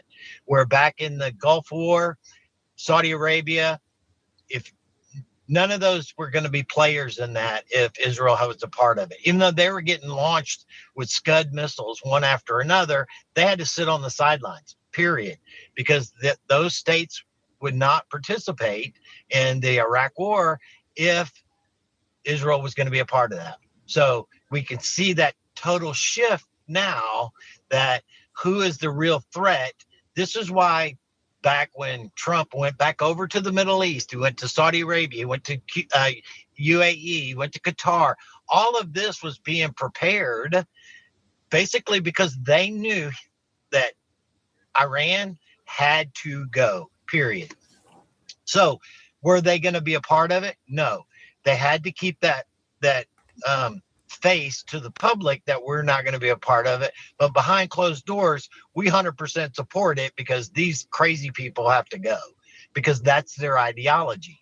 And this was all established for the control of the British crown and the imperial monarchy, so to speak.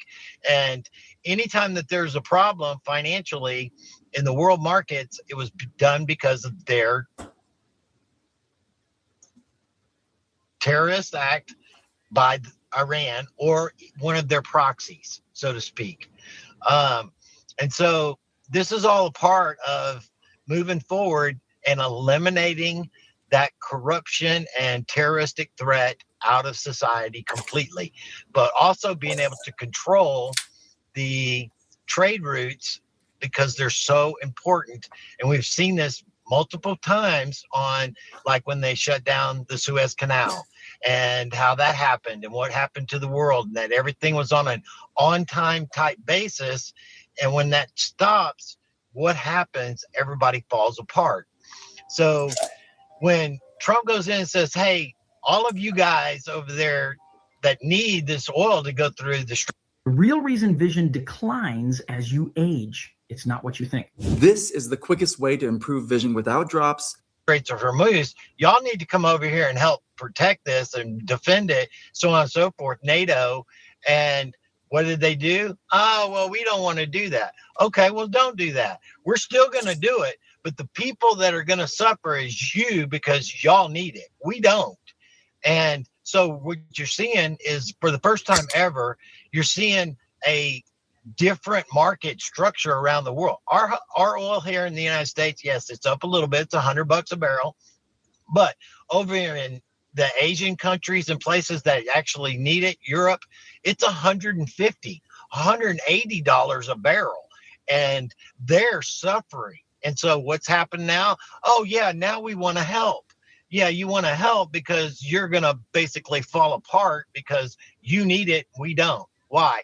Because our oil refineries and our gas basically are set up on mostly heavy crude, which is like Venezuelan, Mexico, Canada's crude, stuff like that. We produce a buttload of sweet light oil that we use to blend with the heavy crude to make it go further, but also to be able to get more out of it.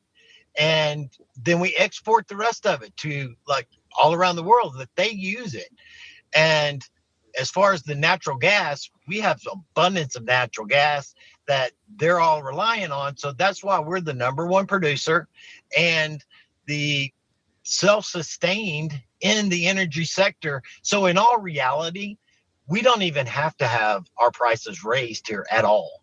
They're only being raised because of availability on the world market stage to supplement them so that they're making a profit. Who's making a profit? The freaking traders and the guys that are actually doing the buying and selling, not necessarily the refiners and the people that are in there. It's the business people at the top that are seeing opportunity to make money, because there is no shortage anywhere.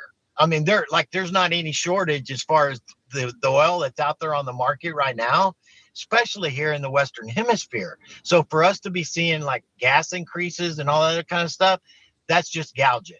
And that's exposing the corporate construct of what they're doing just to be able to have that opportunity. So story, long answer, but that's really what's going on. Thank you, Captain. It's a multi-tiered conversation. There's a lot of phases to it, where the geopolitical and the financial, as you said, sort of marry into each other. You see that our government now has given Iraq, speaking of them, 2 weeks to pick an independent candidate, or we're going to put heavy sanctions. Trump just announced that we're pretty much done with Iran, right? You just saw it. We already knew. We think Israel is going to step in, or Saudi Arabia, one or the other, and take out the Bashir power plants. And there's also, as you know, some additional underground power plants within Iran that no one's talking about, that will be the kill shot to their agenda, the secret agenda, which is going to free up the Iraqi people. We're going back to a Saddam Sunni-based regime, away from these corrupt Iranian proxies, to your earlier, cogent point.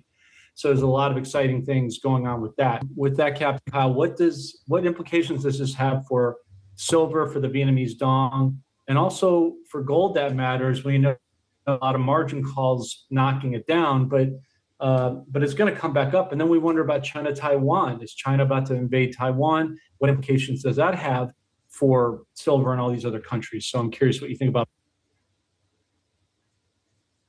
So as far as the silver and gold, they've already classified gold as a tier 1 asset here in the United States. And basically, silver same thing will happen. It's just lagging behind as far as it goes. But the necessity of silver is exponentially great, because it has to do with all the new technologies, and those buyers, even though there's a shortage of actual silver that can't sustain the paper market that's been out there. That's why there's been 2 different prices. The delivery actual price, which is over, in Asia, based off of what they're still doing here in the United States on the spot market, which is, there's no delivery of it. It's a freaking joke. And that's what's being exposed, that it's been nothing but just fraudulently paper traded, and to be able to keep it down back and forth between all of these giant hedge funds. And that is going to end. And when it does, the price is going to go up dramatically. And so does the buyers, that means the people that are the users of actual manufacturing of silver, where do they go? Do they go to the spot market, or do they go to delivery? They need the delivery. Spot market is a joke. And so, because why? Because they don't care what it costs. They're going to buy it no matter what it is, because they need it for their manufacturing. They can't not do it, because if it stops their manufacturing, then it basically completely upends their profit over the long haul, and it's exponentially bad. So if it's $100, they're buying it, massive quantity. If it's $150, they're still buying it, because they have to have it for their production. And so, and that's like with the Teslas and the vehicles and the phones and all of the medical apparatuses that use it, they have to have it. And so all the other stuff is just a means of being able to expose the corruption that's been out there, that's been suppressing it over time. And it's good that these other countries are beginning to use these commodities to actually back their actual funds, right? Versus the fiat system, which is nothing more than a Ponzi scheme. That's all it is. Yeah. And it was illegal forever. And, you know, when you've got the corruption that's running the entire global cabal, then that's what they're going to, you know, change the rules to be able to implement their way of doing business. Well, all of that's going away, and it's got to go piece by piece as countries and as people begin to wake up to it, and change then starts to happen. And that's where we're at right now with that. Yeah, absolutely. And I agree with you. And I also think that silver is going to back the Vietnamese dong because they have a lot of it. And that bleeds into other things like cryptos with Litecoin that is basically silver. Stellar Lumens XLM, big component of silver, as you're aware. XRP, Ripple, gold. So they all interplay. Well, XRP, together. so like the SEC just actually defined what was actually a security just the other day, yesterday or day before, and actually put names to actual cryptocurrency that is actual considered not a security, and that is an actual commodity, which was huge because that's all bringing us to the point where it's starting to now have definitions around it. Even though we knew XRP and Ripple because they actually went through the court, proceedings, so on and so forth, that they actually set precedents for that very thing. Well, when the SEC now comes back and says, okay, this, and so on and so forth, these are all actual commodities, that opens the door and has the definitions of these things so that it's easier for those companies that are going to use these utilities and different commodity coins. Now they have structure to them, and now they have some kind of backing so that they don't have to go into it blindly going, is there carpet going to get pulled out from underneath us? We knew that all of that was a scam to begin with, and that it was about setting precedents. That's why XRP had to go through that to Every blurry and low vision sufferer must try this daily ritual that is leaving doctors speechless. If you wear glasses or contacts, you must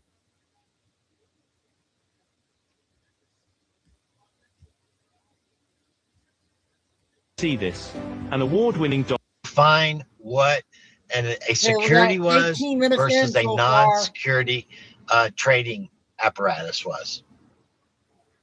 Absolutely. Well said. No, we had posted that a couple of days ago too on our channel about that there were 16 cryptos that they're admittingly up front. There's more. They didn't include Stellar Lumens, but they should, because that absolutely is part of cousin to XRP, as you know. And it just goes to speak to the fact that, Captain Kyle, how the metals correlate to the currencies, the cryptos, certain bonds, not the treasury ones, but the exotic ones, and everything is working together in the blockchain for this new system. To your point, fall along right around the time of April. Obviously, when we first had that conversation, I didn't, like a lot of people, want to think that, we're waiting until April.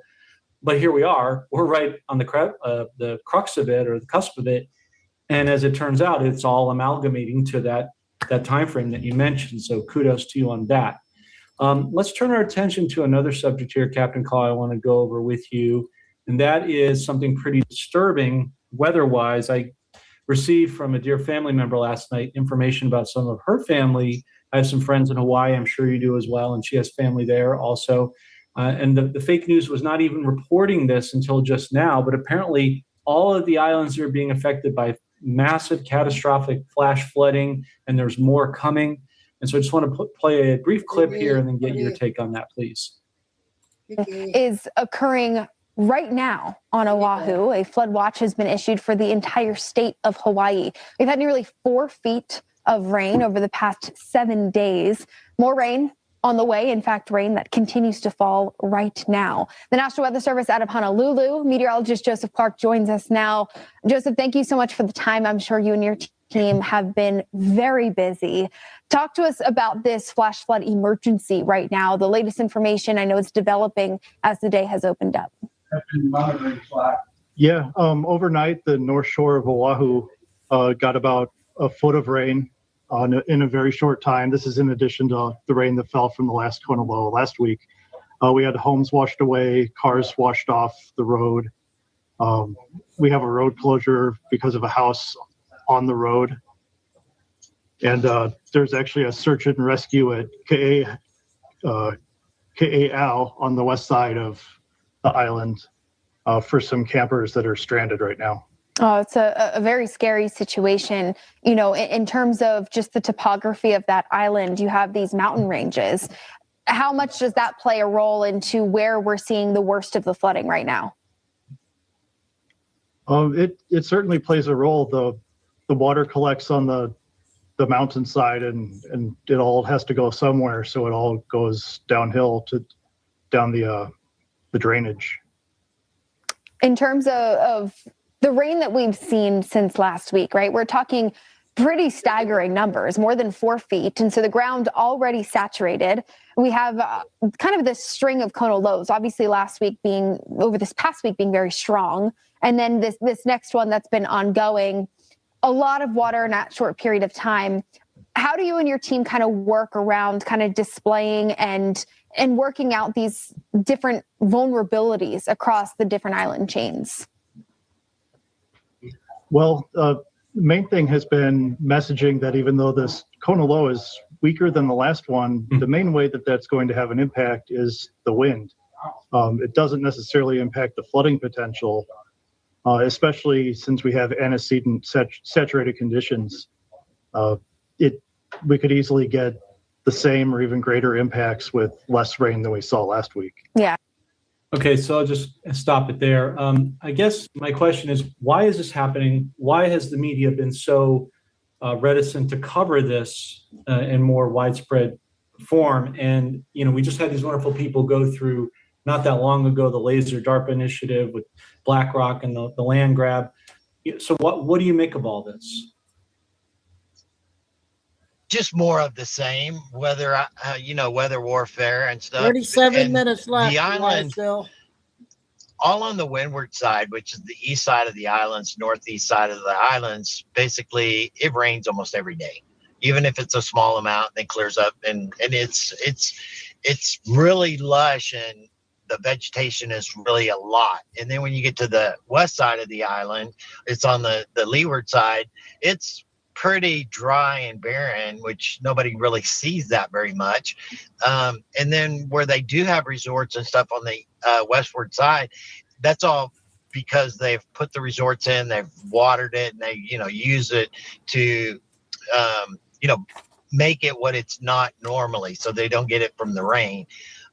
And it's really bad. There's a lot of places there that were like hiking places and things like that, sacred falls that you go to, that warned you specifically of the potential of flash flooding, and that you could freaking drown because they're in, a 6 mile freaking walk that you're doing in a middle of a real tight valley. And when it rains, there ain't nowhere else to go through those little valleys and stuff. And then when it comes down, it's coming down like with a vengeance. And so there's also on the north side where the runoff goes into like Waimea Bay, places like that. A lot of times that's just like a trickle of water running down. And for that to be like flowing violently, then there's going to be catastrophic damage because of it. And they're doing everything that they can. Last acts of defiance, is I would say more so than not, on trying to reestablish some sort of control back over the apocalyptic type timeline that they have lost control over. Yeah, I think you're right, because it's a lot like what I call, Captain Kyle, the disgruntled frat party kid that in college, they have the different parties and stuff at the houses, and somebody always tries to crash a party and gets caught and found out, and they make them leave. And what do? They egg and toilet paper the house on their way out as an act of defiance for being caught. And in a much grander scale, it seems like this is happening. And we just really need to pray for the people of Hawaii, because everybody's been through so much, but them in particular have just been hammered by, as you know, weather warfare with this, and of course with the burning of the houses and the land grab that we saw there, and then California last year early on. So it's definitely ginning up in its climax towards the end, to your point. So thank you for that. Again, I'm going to kind of just go in some different directions as I'm able to do with you, of course. And this was an encouraging article that was sent to me a while ago on medbeds, as you know, but a lot of people do not necessarily talk about all the benefits that they have. Let me see if I can get through it. And there's a whole list of different benefits. Captain Kyle, you saw what President Trump and Speaker of the House Johnson talked about a couple days ago with a friend of Speaker Johnson's, where his friend had to have had a heart issue, and they were saying it was grim, and he had till June to live. And all of a sudden, doctor sent him to Walter Reed, and he had, quote, surgery. And then he was up a day later, and he was acting like he was 30 years younger. So they're definitely throwing us huge breadcrumb chunks at this point, mostly for the normies who are still not getting it. But you see all these different benefits with hypervision upgrade, quantum energy, mitochondria, supercharging the cells, peak athletic stamina, dynamic flexibility of strength. There's like 65 different, at least, benefits to the real military grade med beds. So I just wanted to kind of get your thoughts on that, what you think about it. And if anything, I know you don't have a crystal ball, but if you've since you've been right about April and everything coming to the forefront, if there's sort of an inner knowing that you might have when you think these will come out to the public. So they will not come out to the public until the cabal is completely dealt with, because of their ability. Why is no one talking about what this man is revealing? Watch this. So wait, this Ohio heart specialist discovered an at-home fix for eye problems? Yeah, sounds a bit strange since he's not an optometrist or anything, but he discovered the fix because he was looking where other doctors wouldn't even think to. Did you hear Oxford? To be able to be used in a complete negative way. The power that has to create, because it can actually give life. It can bring you back to life. It can restore your age 30 years. It can do a lot. It can restore limbs. These things are actually the power that possesses can also destroy to where it actually could destroy the entirety of the world. And so if you have where you're seeing Iran right now with what they just did, okay, when you've got an individual that when they've lost, they know that there's nothing left.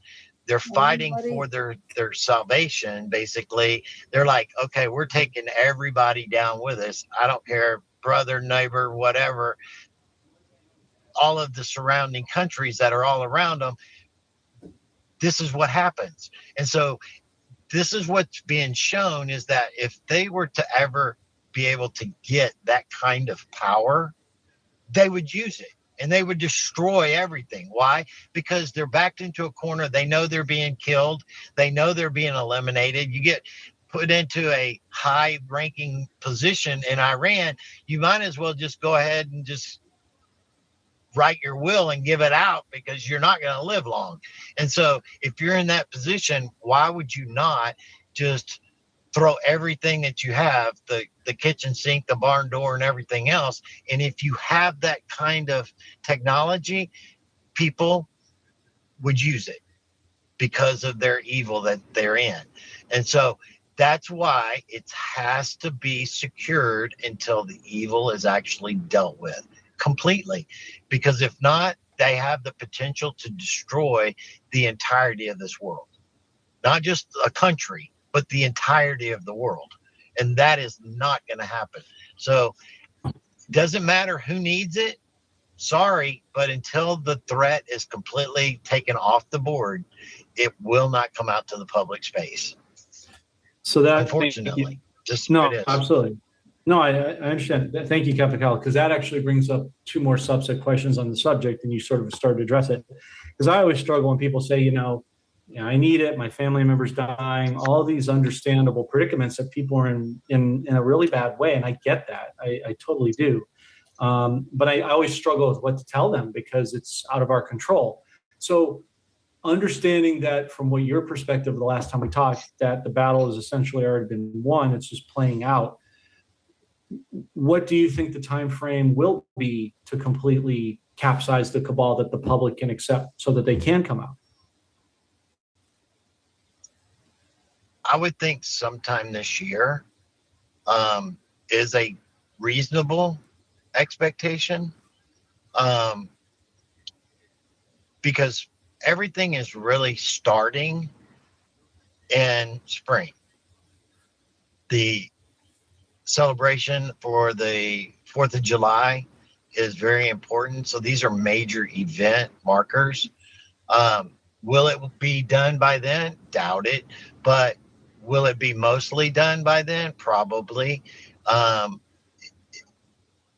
There's so much that has to be accounted for because you're looking at fighting a corruption that's thousands of years in the making, not just a couple of hundred, couple years. They're entrenched in everything. And when you're trying to reset everything to a good and just manner, you have to get it all. If not, it will just come back. So it's just like right now with Trump and Iran. This wasn't a war that we just started. So what do you guys think? Do you think Captain Kyle's right on that?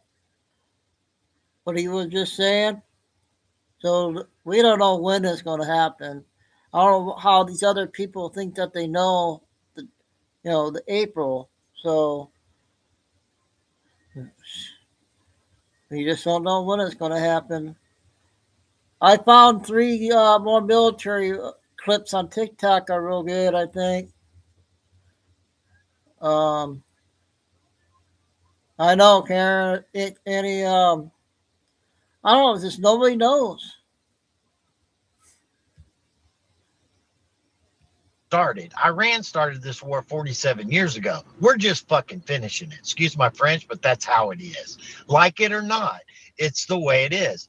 And so if you ask most people, Democrats, Republicans, and so on and so forth, about what's actually happening and why, then, we're at like 87% on the Republican side and like 65% on the Democrat side of. That was just a poll that was done by Rasmussen, I think, yesterday. It was so this has to happen.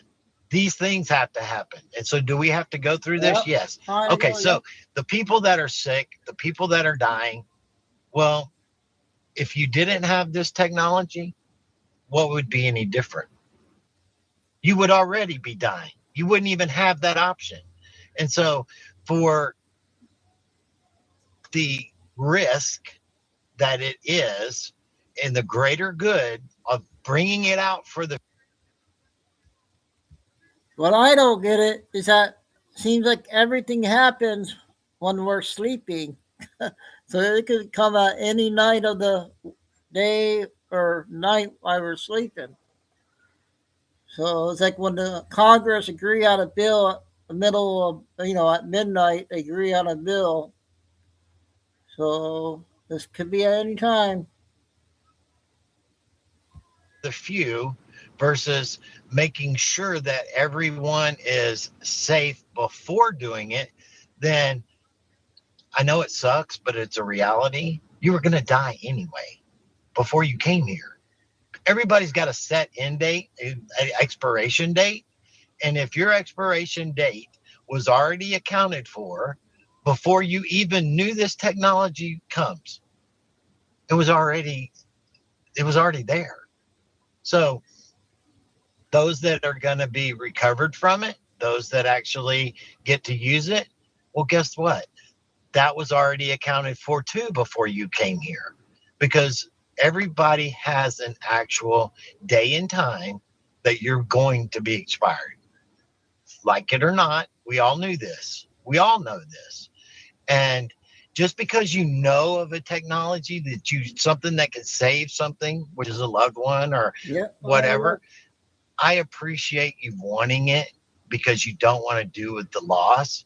But if you didn't know that it even existed, what would be different? Nothing. It would already be a loss that you're going to have to deal with anyway. And so we're at war. We're at war with an evil that we have to make sure it is completely dealt with before it potentially could have the ability to destroy us all. That's responsible. You got to do the right thing. Whether it's, to lead, you have to lead from the front. And when you lead from the front, sorry, but it pisses off people that are behind you, but you have to do the things you have to do. They're not the ones having to make those decisions. Just like people are not having to make the decisions that the military and Trump are having to make right now. They're not even in the conversation. Why? Because you can't go off public opinion on the things that need to be done, period. You can explain them after the fact, but you don't ask for permission. Just like the other day when they were like asking Trump about Japan and why did he not let his allies know that he was going to do it ahead of time? Because we're not taking the chance of a leak and we're not asking nobody's permission. We're doing the right thing, whether you like it or not. We're going to tell you after we done it. You can be on board or not on board, but guess what? It's already done. The way that I always operate between me and my wife is I don't ask for permission. I ask for forgiveness after the fact. And why would I do that? Because if I ask for permission and she says no and I do it anyway, well, now I just caused a major rift, right? If I just do it and then ask for forgiveness, well, guess what? I got to do it. And then I ask for forgiveness after the fact, and she can choose to give it to me or not. It's an interesting perspective I hadn't heard before. No, I mean, your point is valid. We don't control the timing. We don't control how long we're here. Like you said, God had already predetermined our birth date and our end date, whenever that is, right? That's true. At the same time, it's It doesn't frustrating. change the fact like of you the say, loss. It doesn't change the fact of the loss. This is the orange peel hack that took me from XXL to M in just 2 weeks. We're And the getting best there, part, it's guys. natural, simple, has 0 side effects, and takes less.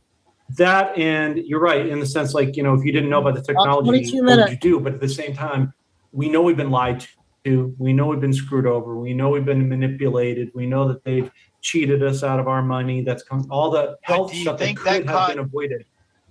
But do you think any of that got off guard whenever you had your expiration date?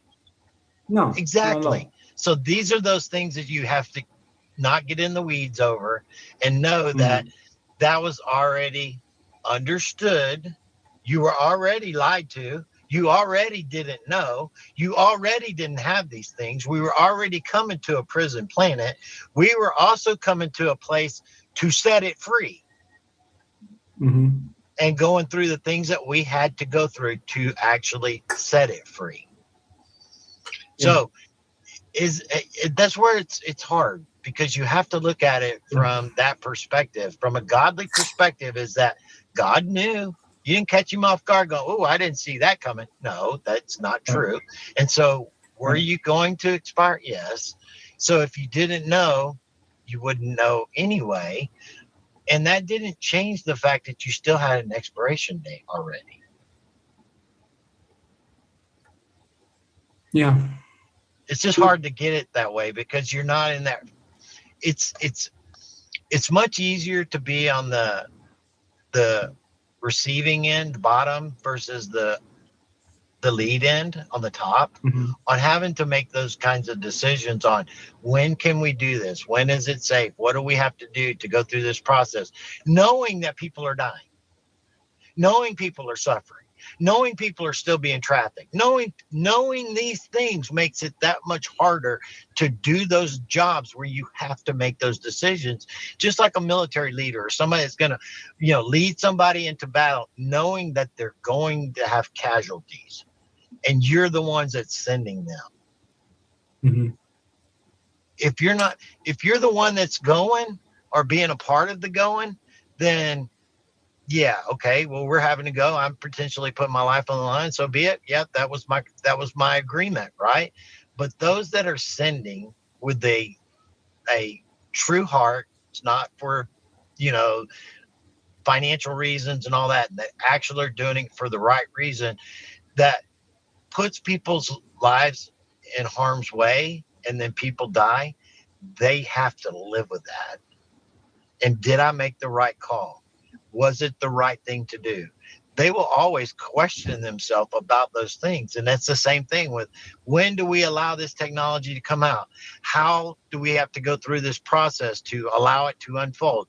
These are all very significant things, because it's not just America. We're talking about the entirety of the world, and being able to deal with it on that level. It's like so many people want to say, well, let's just fix America and then we'll fix everything else. No, you do that and everybody else hides forever. You have to do it all simultaneously. It's just the way it is.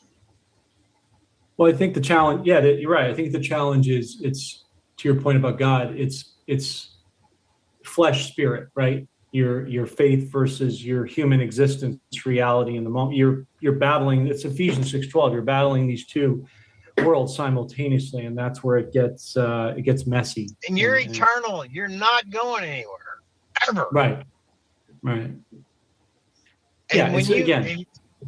When you start to have spiritual experiences, and I mean higher spiritual experiences, going into 5D, going into the spirit realm, going and doing these things and having that recall of who you really are, none of this matters the way it does to the individuals that this is all they really know. And this is so important to them, because when this is gone, they really don't, they have faith, but they really don't really know. So they're still in fear of that thing. But when you start to have the knowledge of who you are, where you came from, what really is it all about, it changes the perspective. This is temporal. This doesn't mean squat. It really doesn't. And this is an experience. That is it. An experience for what? My higher self, my spirit, for the eternal, ever. Not this 10-year, 5-year, 50-year, 100-year, whatever. It's hard to have that perspective when this is what you're experiencing, right? But when you start experiencing those other things on the higher realms, and then you have to experience this, I'm going to tell you right now, you're pretty fucking depressed. Excuse my French, but that's really how it is. Because you have to live with that higher understanding and knowledge, going through this, where knowing that none of it really matters. It doesn't. And you also know that, like, it's all changing. And it's like you're still having to go through the motions, though. And getting up to go to work, getting up to do these things, getting up to have these experiences with people that want to still talk about the baseball and the whatever. And it's like, that. Go and do something. Experience yourself. I mean, do it yourself. This was what it was about, is to come here and live. Yeah. Somebody once told me, Captain Kyle, life is college for heaven.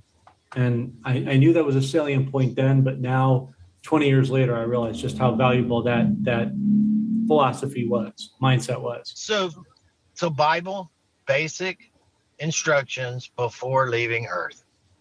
Basic, not high level, basic instructions before leaving Earth. Very, very true. Very true. Thank you, Captain Kyle. Let's go to the next one here for the sake of time. And I appreciate all of your insights, of course, your perspective. So here's another seminal example point, Captain Kyle, when we talk about the med beds where people don't believe because they haven't seen them and they don't have the faith or the trust that they will come out, or they think we're going to get screwed and never get them. Like you said, you already addressed that. Another one My is wife thinks they're freaking evil. She's got a religious spirit. It's okay. I'm not down. She's a good woman, but she does have a religious spirit, and that's okay. And if it came out tomorrow, she would not go to it at all. I'm like, well, I'm going to, and you're going to see the results, Sugar Bear. And maybe down the road, you're gonna, okay? And, but that's the thing is, yes, she knows she knows from me, but she would not. She thinks it's of the devil. There's I'm a lot telling of you, that's what she believes, though. And I'm not going to go against what she believes. She's going to have to change that belief on herself by her own experiences. This is her journey, not mine. So I didn't mean to interrupt you, but that's a point with all that. No, I mean, there's a lot of legalism in the church, and there's a lot of fear and distrust. 16 minutes, you guys. People fear what they 16 don't more. know, and instead of having the faith, which is kind of ironic. But yes, I mean, and you can't interfere with her free will, and so I can appreciate that. But they're definitely not evil, and like you said earlier, they're not coming out until the evil has been dealt with. Case in point. But then the other subject, just saying on the other side of the equation, if you will, turns to, well, I don't see the arrests, I don't see any justice. When's this going to happen? Not going to happen. So what we're trying to do here is aid in the comfort and knowledge of that fact. And so to that end, Captain Kyle, I'm showing you something you already know, and I think a lot of our audience knows. I've shown on our Telegram, but I thought it might help with respect to what's going on, and that is the OFAC list, the Office of Foreign Assets Control, the Treasury cops that have been busting, I don't know another way to say it, busting the balls of the bad, evil scumbags around the world. And this is almost 3,000 pages. I'm just going to scroll through a couple of them so people can see it's a real list in alphabetical order. You can go right back. You can see the logo right there. So this has been going on for quite a while, since November of 2004. That's been chronicled, and it just continues. And a lot of these people have been blocked from doing business here, ranging from, as you know, pedophilia. Let this soft mineral melt in your mouth to rebuild your gums and teeth and never need a dentist again. Did you know there is a natural way to sex trafficking, money laundering, illegal funding of campaigns for Barry Soetoro and the Clintons, and the usual henchmen subjects. But it goes in alphabetical order. And again, there's so many pages here. But I show this to make a point that you know where I'm going with this is when people say nothing's happening, they just don't have access to the information. So they're making a lot of misassumptions based on lack of information. But in reality, as you well know, this has been going on, as we mentioned, for many, many years. Talk to us a little bit about your experience with the OFAC list and how powerful of a tool this is going to be in aiding to the truth of people of just how long these arrests and JAG courts and Gitmo and all the other places to bring justice to bear for all these people around the world that have been funding the names of the people we actually know and are waiting to see arrested. So much has happened. So many people have already been arrested. If you would just open your eyes to the people that do not appear as who they were just several years ago, Biden being one of them, nobody believed Biden was a stand-in. Nobody believed that. It was in the freaking Epstein files. It was in the Epstein files where they were saying specifically that the mask was being more and more defective intentionally to bring exposure to that, and they were concerned about it. I mean, what else do you need? All of these people are not who they are. Trump actually has been for years referring to central casting. Go look up what central casting. I don't want to tell you, just go look up what central casting is, and look at the sealed indictments list for the federal Department of Justice. There is never in the history, going back, not since, the last 4 or 5 years, 6 years, where they had 500-600 sealed indictments. Because they didn't see us. Sealed indictments were basically for a RICO type case where they were sealing the indictments because it was an ongoing RICO type investigation that they were wanting to get them all, not just the ones that they had the indictment out for, right? And so we've got thousands of them, not just a couple thousand. I mean, at point there's like 4,000 or 5,000, 6,000 at a time. Now they've been getting less and then going right back up, going in less, going right back up. There's also almost 1,000 people that are in WITSEC, that's witness protection, that are not down because of a case and file number. Do you have any idea what that actually means? That means people that are supposed to be dead are not dead, that are alive, that went into WITSEC because of their position and what they were doing to bring down these organizations in the past. Many people think are dead are alive right now. And many that are alive, they have been dead for years. And when they finally find this out, because they have been having trials at Gitmo for years now, nonstop since 2020, actually, that basically they're videotaped in both digital and analog on purpose.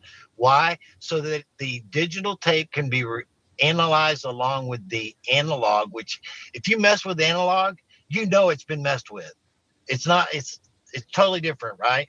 And so if you mess with digital, you can actually mess with digital and nobody knows it's been messed with. But when you compare the two side by side, one is a validator of the other. The analog will validate the digital reference. And so that's why it's done in both. And so these people that are supposed to be alive, that are prancing around in people's living rooms on their little TV set, which is their Lio vision, is basically these people are dead, and they have been dead for a while. And I can tell you right now that it is very easy through CGI and with digital effects that I have shown these things on my pages for years on they can make anything they want to appear any way they want to. Whether you want to believe it or not, it doesn't matter. So you, as an individual, can be put in a compromised position, doing a compromised thing, whether you think you can or not, whether you did it or you didn't do it, period. That's how good this is. And so if it's that good, do you think it's very easy for them to fool you about all the other stuff that's going on? No. That's why it says we're watching a movie.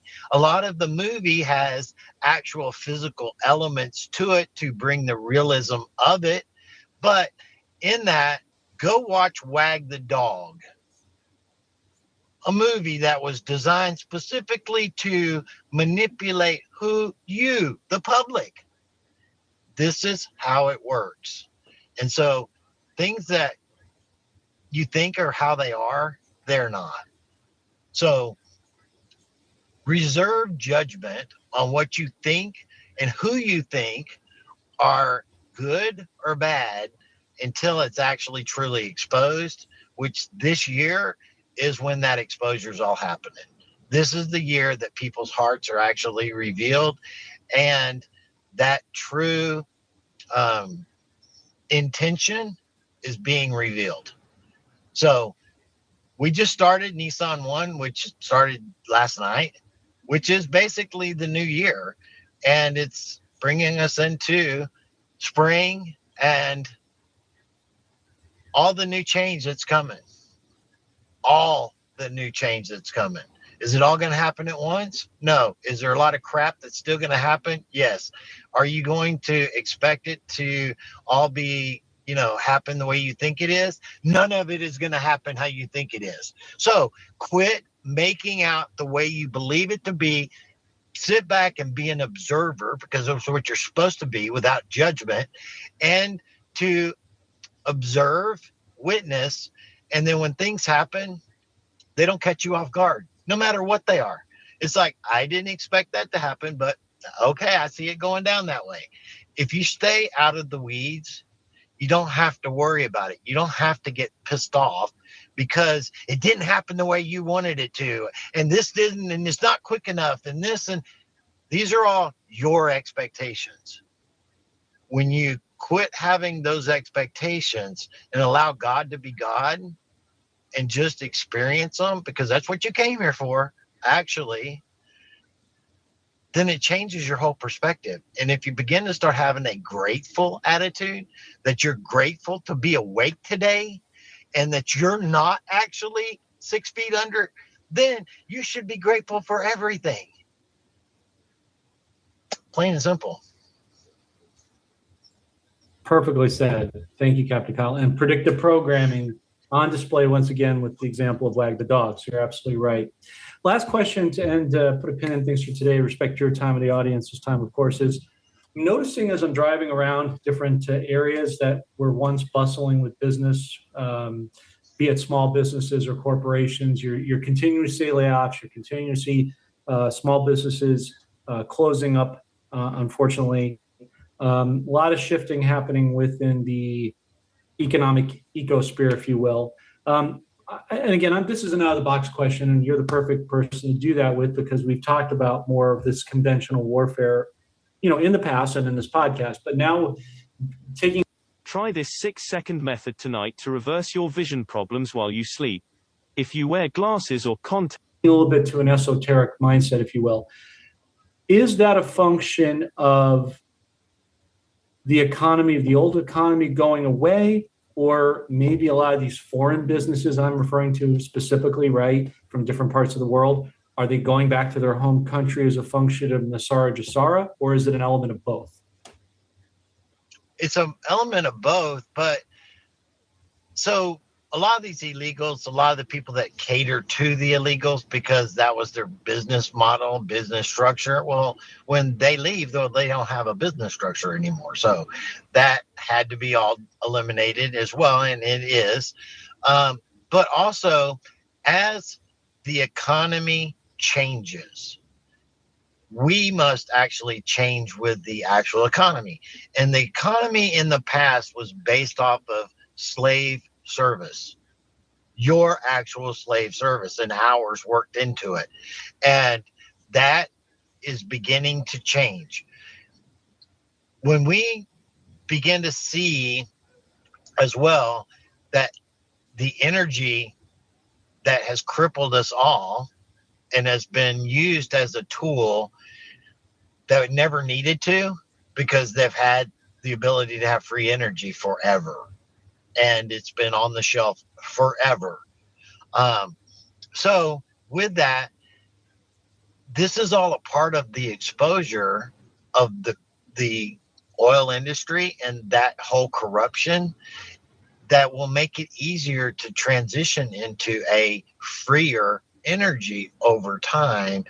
And because you can't do it all at one time, because, even if you just tell everybody, well, we're going to get rid of all the taxes, people will freak out because they're, we're going to pay for everything. Oh my God. And seriously, they do that.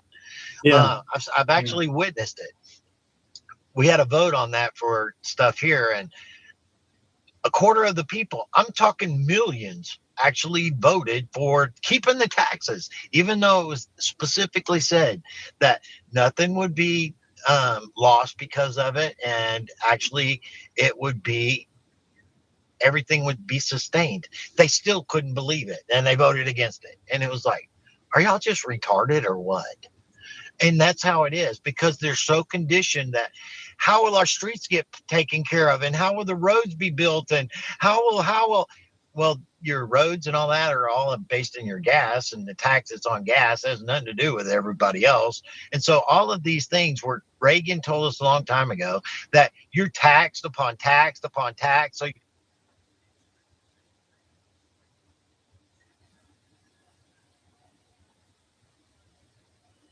Uh-oh. Yeah. Are we still recording or whatever? Yeah, we're back now. Okay. So you're not just taxed on your income and stuff, you're taxed by absolutely everything out there. So if you think that you're only paying like 20 or 30% tax because that's what your tax bracket's at, you are sadly mistaken, because everything out there has got a tax upon a tax upon a tax, and you're paying it all. So you're probably paying the ballpark of 60 to 70% tax. And that's why you're so stinking broke. And that's why it has been intentionally that way forever on purpose. And so they, for 2% tax back in the day, has started a revolution to separate from freaking the British imperial crown. That's what they were separating from, because they knew the evils of it, and they were doing it for 2% and not 70%. So this all has to happen. This is what's been being done in the backgrounds, taking, you eat an elephant one bite at a time. Can't go and sit down and eat the whole elephant all at one time. And so that's what's happening. It's been being presented to us one plate at a time, and we're getting through it. And before long, it's going to be done. Just like Trump keeps telling us, we are entering into the golden age. But if you don't even understand what that means, then how can you enter into something that you're not fully aware of what's actually taking place?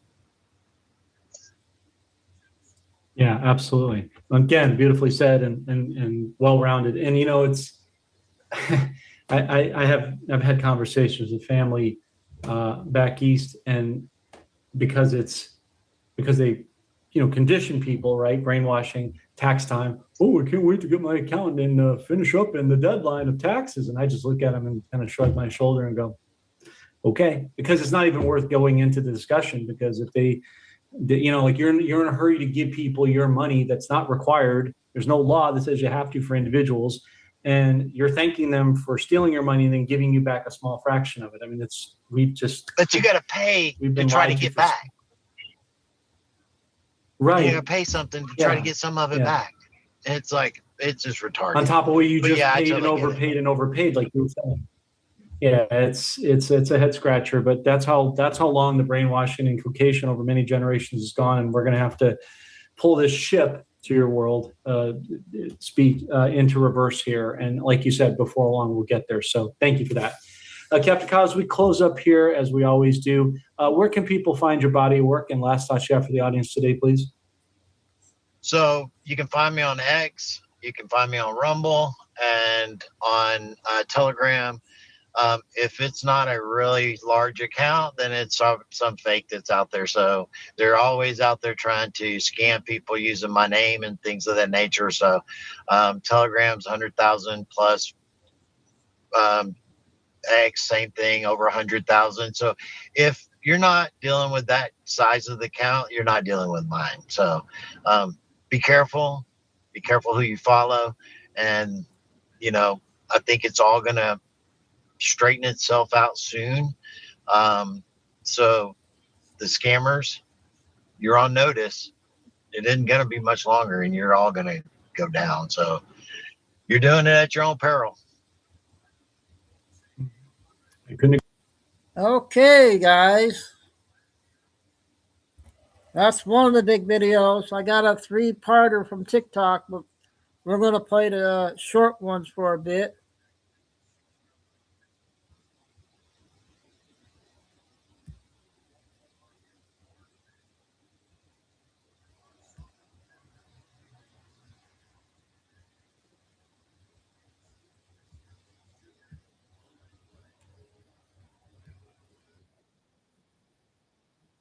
Five minutes on this one.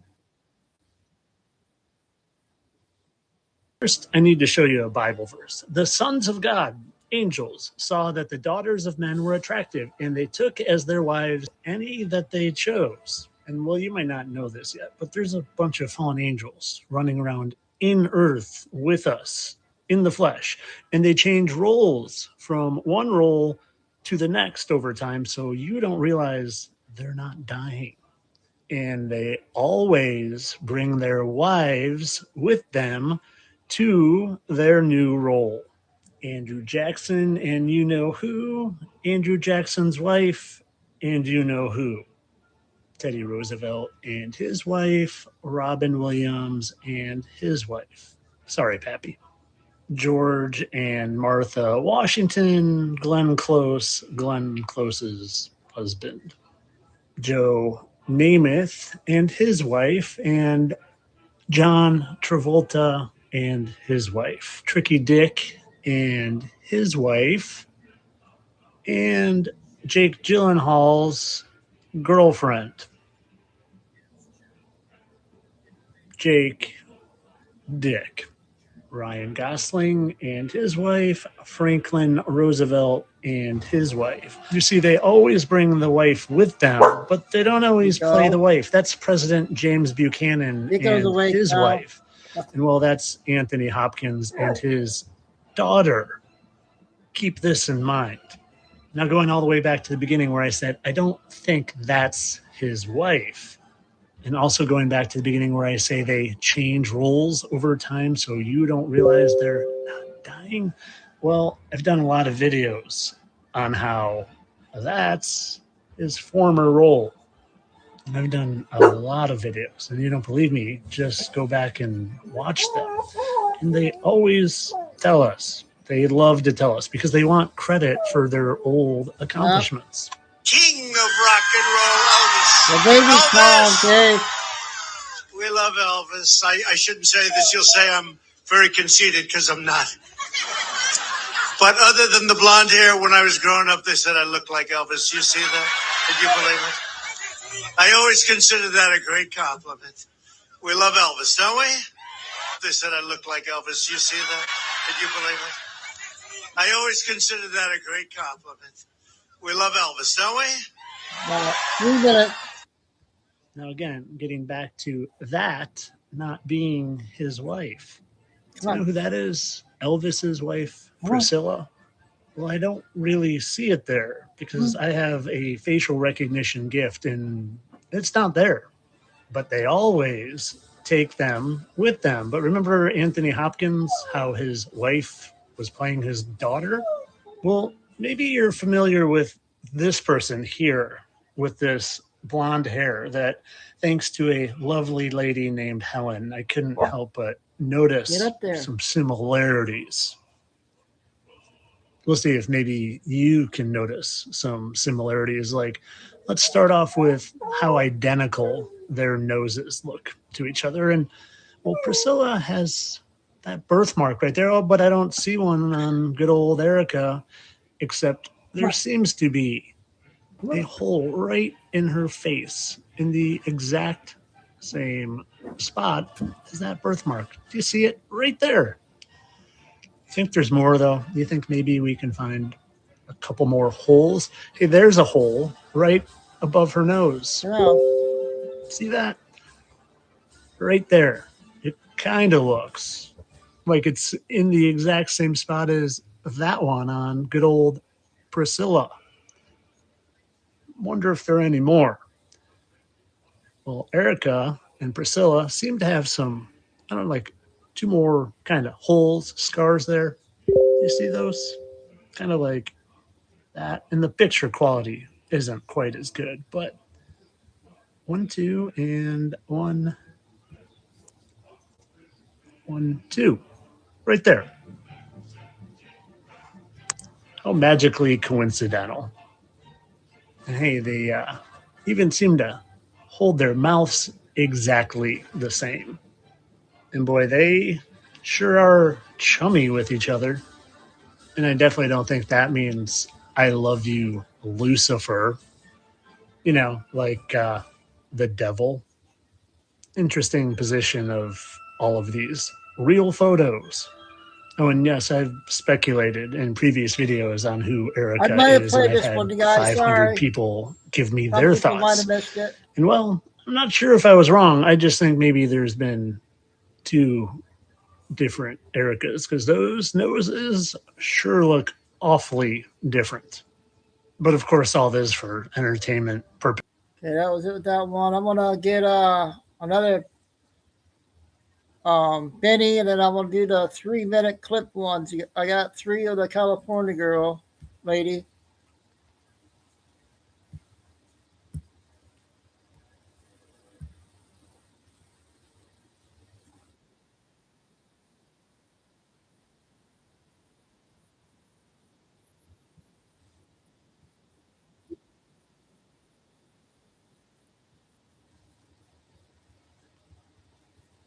Got music already there.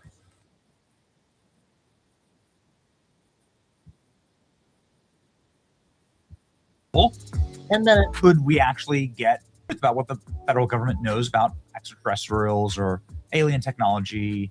Will they ever really tell us? And my assumption is no, of course.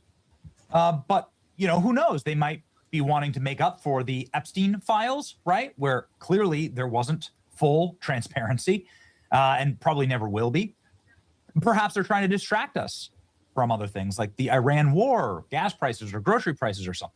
It's long been assumed that the aliens have arrived will be a predictive programming mechanism. And oh, by the way, Steven Spielberg has a Disclosure Day movie about aliens coming right up this summer. So who knows? Call me a skeptic.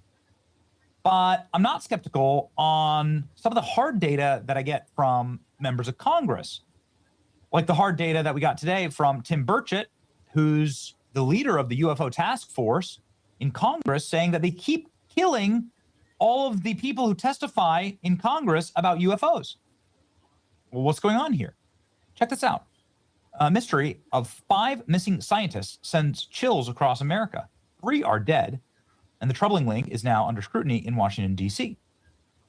What's happening right now is that the UFO scientists, the people who worked really closely on the extremely classified UFO programs at Wright-Patterson Air Force Base in Ohio, where many smart people tell me is sort of the epicenter of foreign alien technology and space laboratories.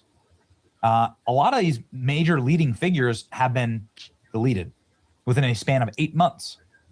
The mystery, ladies and gentlemen, has not been explained. Tennessee Congressman Tim Burchett told the Daily Mail that he saw a clear pattern of these seemingly unrelated deaths and disappearances, noting that the work several of them were doing had been linked to theories of extraterrestrial spacecraft. And this now has been covered by Fox News. Police nationally. are searching for a retired Air Force general who vanished in New Mexico. William McCaslin went missing last month. Members of Congress are warning this could be a national security issue. The general was involved with the Pentagon's most advanced aerospace research. He oversaw a classified space weapons program. McCaslin was in charge of the Air Force Research Lab at a base in Ohio. It's rumored that base holds extraterrestrial debris from the Roswell crash site. The general was tied in with the UFO community. A source told the New York Post the general was a gatekeeper for anything UFO related in the Air Force. He retired due to mental fog, but investigators say he's still highly intelligent and capable. McCaslin was an avid hiker. His wife last saw him leaving with a backpack and a .38 revolver. No phone, no glasses. He disappeared 6 days right after Trump announced he was releasing the UFO files. And he's not the only one. 8 months before the general vanished, a rocket scientist who worked under him years ago also went missing. She was hiking in California with 2 other people. They saw her smiling and waving 30 feet behind them. When they turned back again, she was gone, vanished in plain sight. They searched for days and couldn't find any trace of her. This is a very, very strange situation. And 11 days before the general disappeared, another scientist was shot dead on his porch. Carl Grillmar was known for discovering signs of water on a distant planet, and he was gunned down in California. Freddie Snyder was later charged with his murder. He has a rap sheet, but was let out of jail by a Newsom-appointed judge weeks before he allegedly killed the scientist. We still don't know his motive. And we don't know if these cases are even connected, but this many tops. It's strange. It's really odd. People have been noticing. He's now been missing for 18 days. McCaslin vanished from his home in Albuquerque, New Mexico, just right after President Trump said release all of the UFO records. Anna Paulina Luna, who's of course a leading voice on UFO disclosure, sharing the post, asking, what the hell happened with this guy? He hasn't been seen for weeks. Okay. A little strange. Local authorities are looking for him. The disappearance likely related to UFOs, says UFO experts. Scientists with classified info being targeted. Homicide detective says the string of deaths seem to show more than a coincidence, and just right on cue, the U.S. federal government purchases aliens.gov. It's not live yet. This is what aliens.gov looks like, but conspiracy theorists, right again. So is there an actual open cover-up happening before our very eyes? Let's listen to Tim Burchett. I asked him today about it. The congressman has to say. It's going to alarm you. Here you go.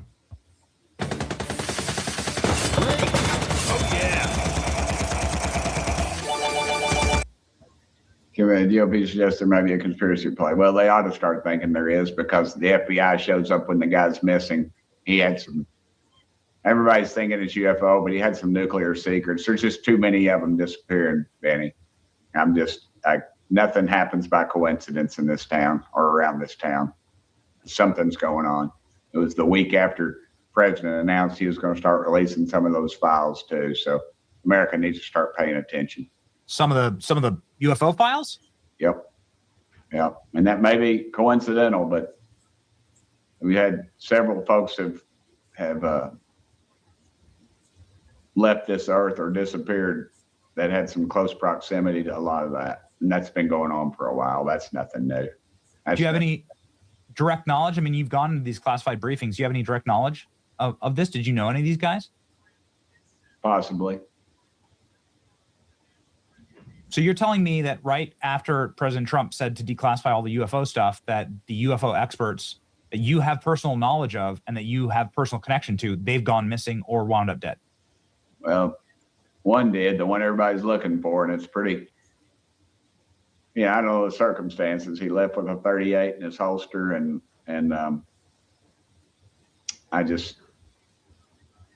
you're never going to convince me otherwise. I don't care what they find. I don't care what they find at this point. My wife said it the other day, how does somebody disappear in this day and age? How do they disappear? So it looks like this is. I just think there's a lot going on. We got to get to the bottom of it. And and I talked to the president about that. He asked me what I thought, and I said, Mr. President, I think it's like an onion. You just keep peeling it back.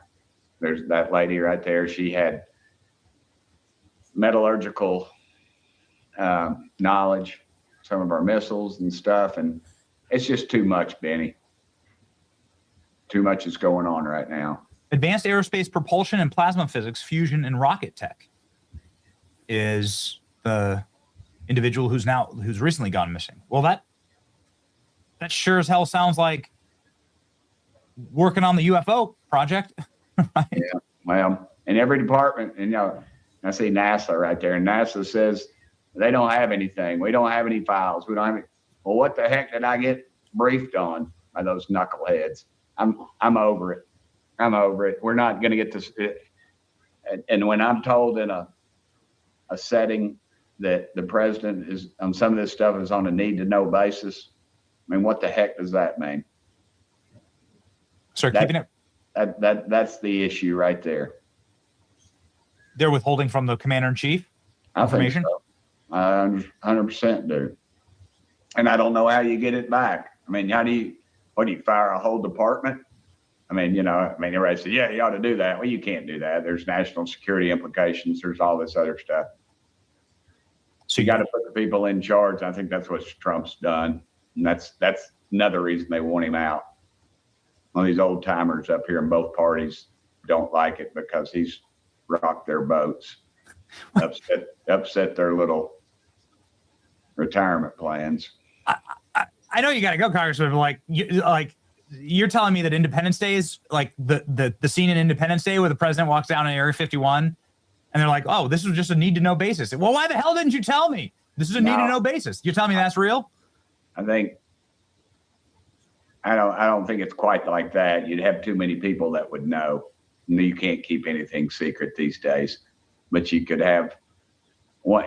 You could in the old days. I mean, you could. I mean, I had a guy discuss with me something that happened to him in the 50s, and he was told not to talk about it, and he just wanted to get it off his chest, I guess, before he passed. But I think I don't think it's quite like that. I don't think they're at Area 51 or whatever. I think that's just too obvious. No, I'm just saying, like, the scene itself. I know. I know what the you're president. saying. They tell the president, well, we didn't tell you because it's a need to know basis, and you don't need to know. I think that's right. I think that is clearly right, because you're never going to get to the base of these people unless the Lord takes them out. Incredible. Okay, now the short ones, and our last three will be that part with the military.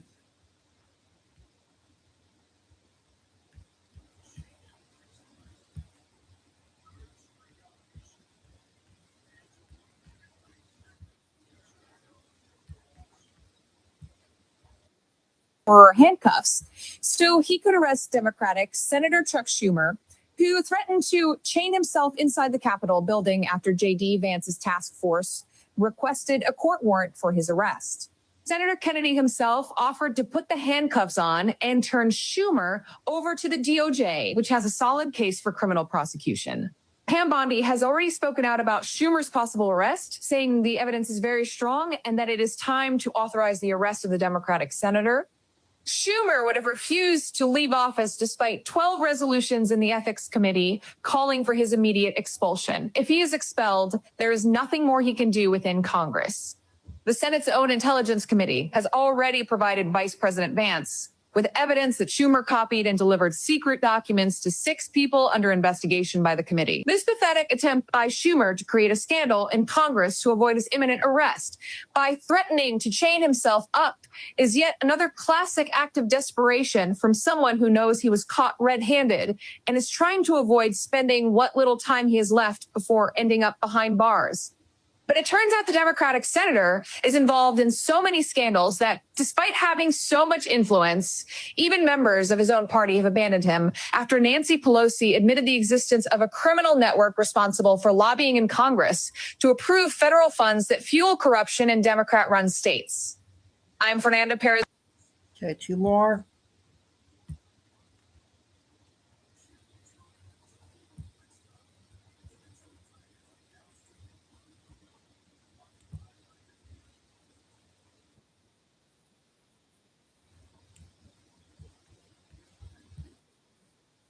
Federal agents put handcuffs on him. Senator John Kennedy burst into laughter when Schumer declared he was having memory problems and couldn't explain the $1 million deposits in his mistress's account or the mansion seized by the Treasury Department where Schumer appears as a hidden owner, which he received from one of his well-known donors whom he favored in Congress by passing along secret information. He couldn't explain the $15 million in his lover's account, who is an immigrant. That's why he committed to bringing so many immigrants to America. Those thugs in the Democratic Party love using immigrants to steal public money. And then people like Schumer end up taking advantage of it. I've already explained how the scheme works, but it's always good to remember that after Biden's inauguration in 2021, Chucky Schumer pushed through billions in federal funds for New York, claiming they were for social projects. Instead, they lobbied Congress in ways that benefited their donors who received public contracts that were often overpriced. In exchange for all of this, Chucky ended up receiving millions of dollars and even a luxury mansion in one of the most exclusive areas of New York. The Democratic senator will have to do much better to convince a jury about all these scandals. And if you want to see him in jail, follow me. My name is Fernanda Perez Riley, and we need to rid America. Okay, 1 more.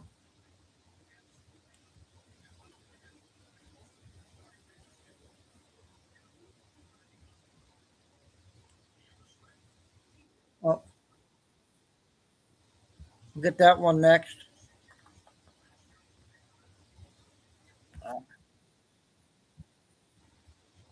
Where did that one go? Darn it. Well, we'll play 2. We're going to go ahead and get to this next one here.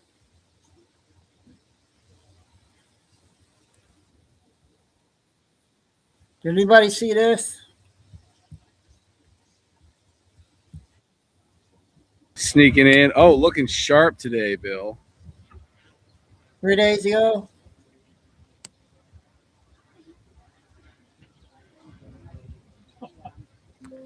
He's coming to the peasants' entrance. I think it's about 8 minutes. Has requested that you vacate this property here. You can go in the sidewalk, or you can go over there. So this is a Governor Moore function, and it's for members of the press, and I've already contacted them.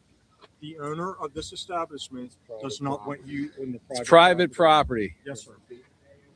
So I can't be here? You cannot be here. Why? It's a press It's event private for the property. governor. This is private property. This is a private event. He does not want you in the I property. can't The remember governor if we doesn't played want this his one yet property? or not, you guys. Anybody remember this one? Well, if he lents it out for a I public didn't know how to function. go out. One more time. No, I'm walking. Our I'm walking. Right. Yeah, I'm gonna get You him. have to.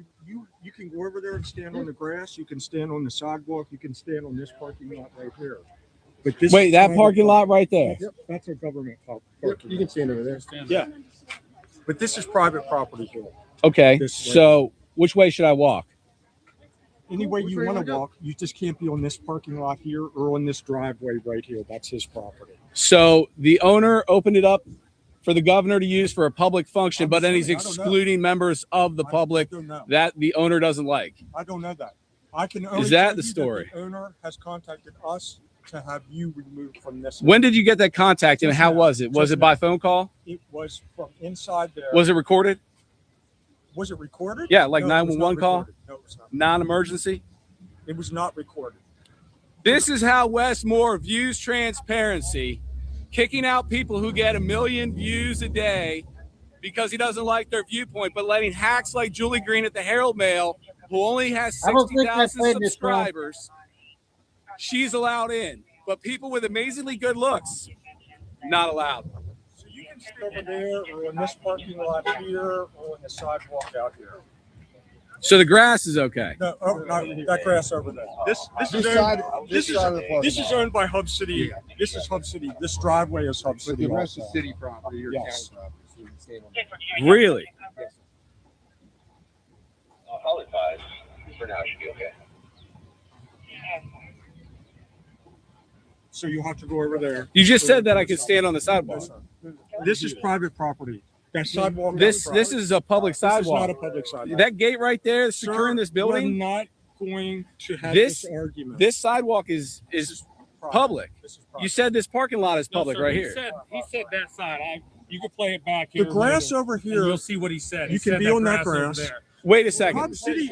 You said this parking lot. That parking lot. But this Wait, wait. driveway here is Wait, private. hold on. This parking lot right here where that car is, where that Tesla is, I am good there. You can go. Okay. Yes, sir. That's connected to the sidewalk. You tell me the sidewalk is actually owned by these guys? That's correct. That's correct. It's an easement. That's correct. He owns A public easement means you have to allow the public to ease it. They're not letting me in, Ryan. They say I'm not media and I'm a security threat. You never said you were. We're not saying that. Never said that. We're not saying that. You're making that up. That's me, man. Not much. How you doing? The owner of the establishment. They won't let me in. They say I'm not media. Isn't that crazy? No, I'm talking politics and public property. Hey, look, this gate right here is owned by the library. This is library property You know too. what? We're not going to argue this. You can stay. You can stay on. The I can stay here. Okay, great. Stay on the sidewalk. I'm going to let you stay on the sidewalk. Just Yeah, because it's just it's public property. well, you know. he actually owns this, all of this. He actually owns all this. The sidewalk out on the front is the 24, that's negative. I didn't the public sidewalk. Unbelievable. This is how people who don't agree with Wes Moore are treated. They get 1, 2, 3, 4, There's one. 5, that one as well. 6 people. Unreal. This administration hates transparency. I appreciate your cooperation. Thank you.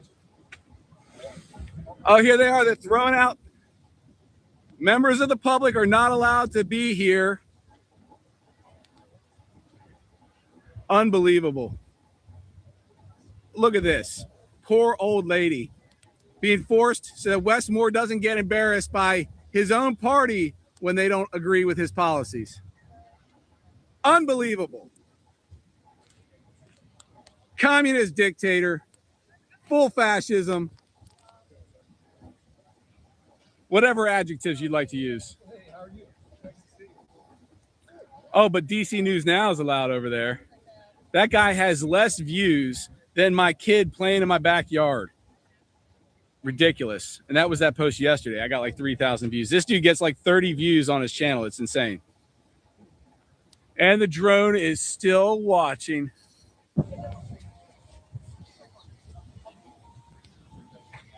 And the left-wing protesters thrown off the parking lot.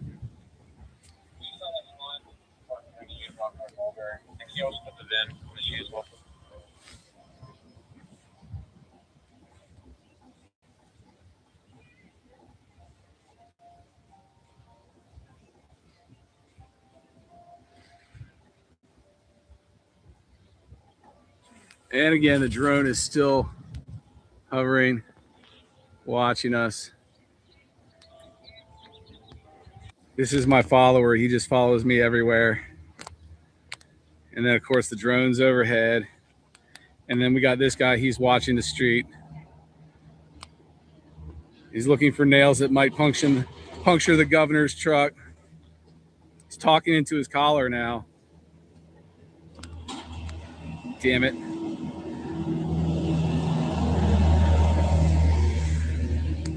Still here. I see an ugly SUV coming. Not that one. Yeah, this black one. Yep. That's the governor.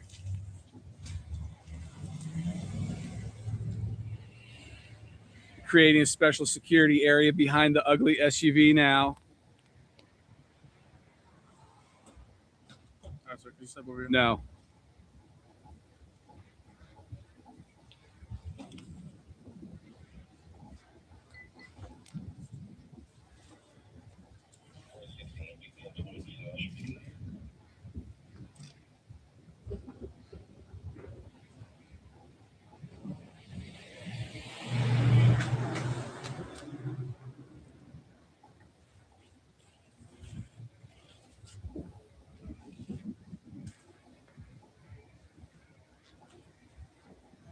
God damn it, will you hurry up and get out of the car so I can get some fucking coffee?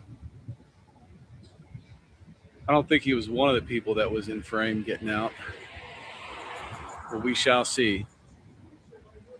Oh no, he did get out. Crazy. Here you go.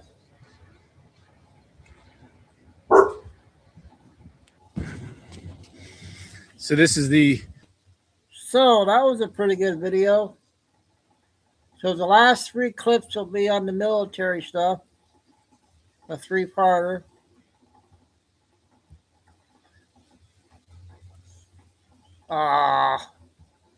They're not going to let me play it. Yeah.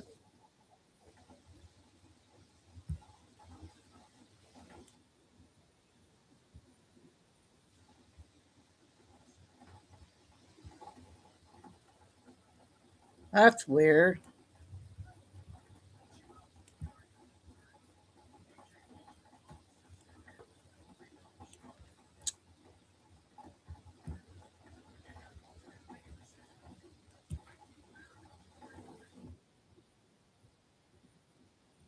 Well, I can only play part 3, you guys. ACES put 2 GBU-31J dams into the Iran's Makran and Bandar Abbas.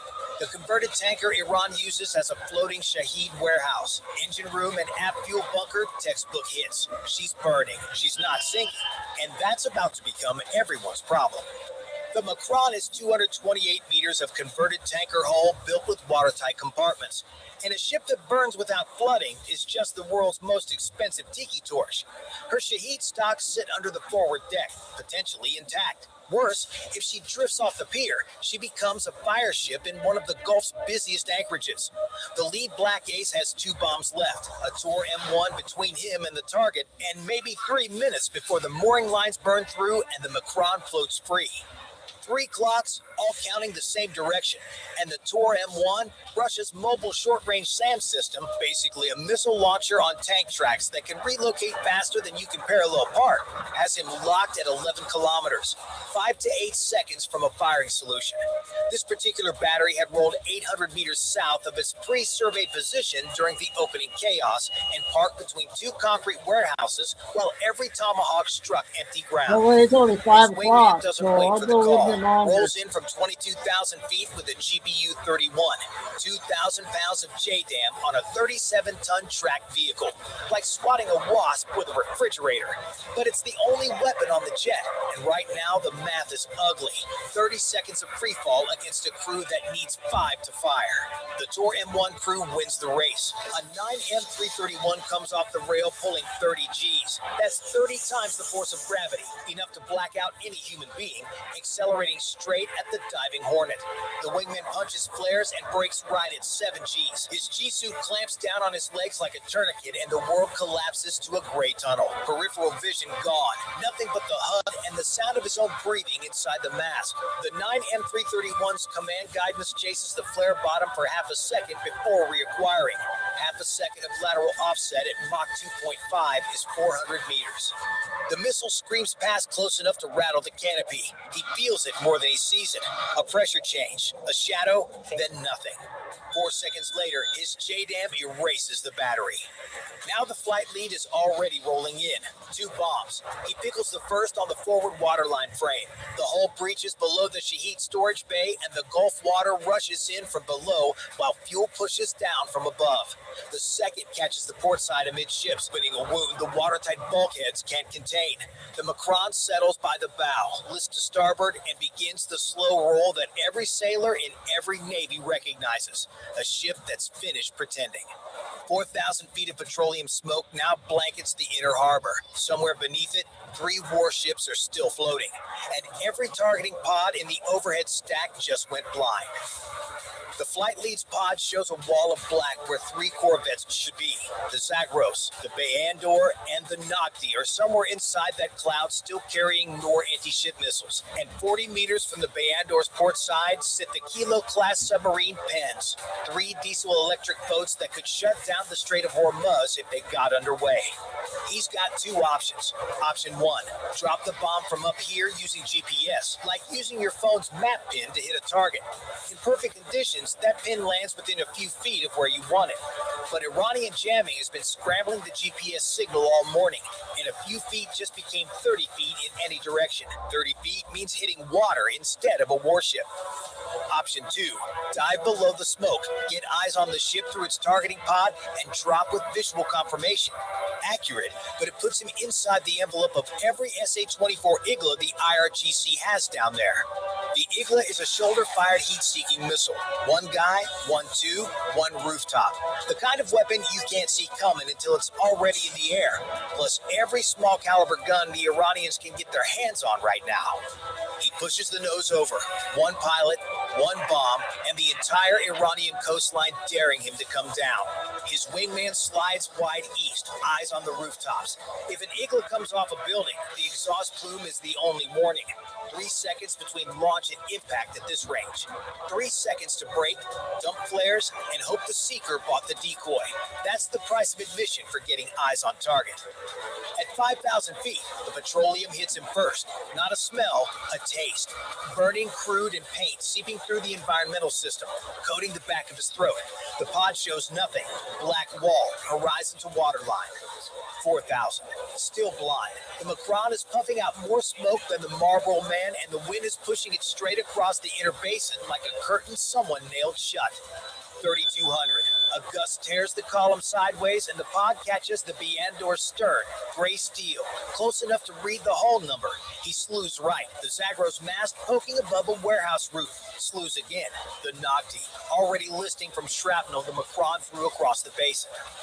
3 ships, all sitting starboard side to the submarine Pens. And every second he spends below the smoke is a second some guy in sandals with a heat seeker on a rooftop has been waiting for all morning. He pickles the first pair on the side roast. The Bayandor is the precision shot. Her starboard waterline sits 30 meters from the nearest pen wall.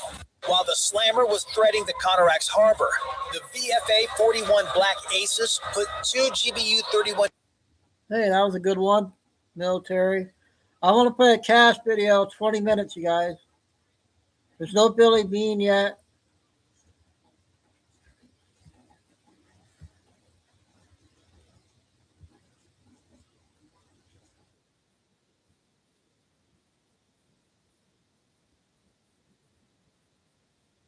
Nicaragua. Intelligence suggests the gang may be helping Hezbollah find paths into the United States. Well, if you ever wanted to know why closing the U.S. border was such a great idea, here you go. As while Iran's merciless regime gets dismantled on the other side of the world, their militants are teaming up with South American gangs and criminals in an attempt to sneak into our country for reasons that are extremely troubling.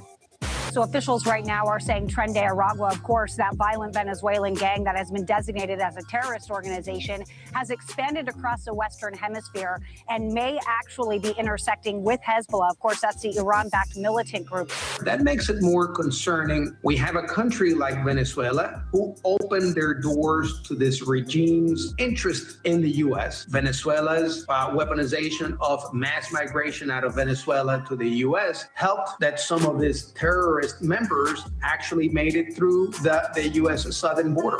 Intelligence suggests that Iranian nationals are trying to get into the country with the help from the Mexican cartels. The alert comes days after ICE arrested several Iranian nationals. They were already in the U.S. and had serious ties with terrorism, at least some of them. One individual admitted that he was a former Iranian Army sniper. Another individual said that he was part of Iran's Revolutionary Guard Corps, and a third individual even admitting that he was linked to the terror group Hezbollah. Get out of the car. All right, get out of the car. Get out of the car. Hey, we got the same thing going on. Yeah, this is probably the biggest I told you so in U.S. national security history. The open border is a bad idea. And what nobody's talking about is leaving the border wide open for Tehran's militants. This did more than just strengthen and prop up their country. It handed them a superhighway straight into the heart of America, which could be exploited not just to weaken our country, but also to help the other criminal organizations looking for ways to actively weaken our country while making money. And tying all of these different groups together is hatred of a common enemy. And that enemy would be the United States, who for years has tried to stop Iran's despotic regime, along with the criminals south of our border. And to be honest, for years, the U.S. has had very little success in this endeavor. But now, with President Trump activating the Shield of the Americas plan, which is essentially a NATO for our hemisphere minus European cowardice, the criminals south of the border are already regretting their decision to team up with the world's #1 sponsor of mayhem, as attack helicopters and special operations forces have them on the run. But even though these criminal groups are losing right now and are on the run, the real reason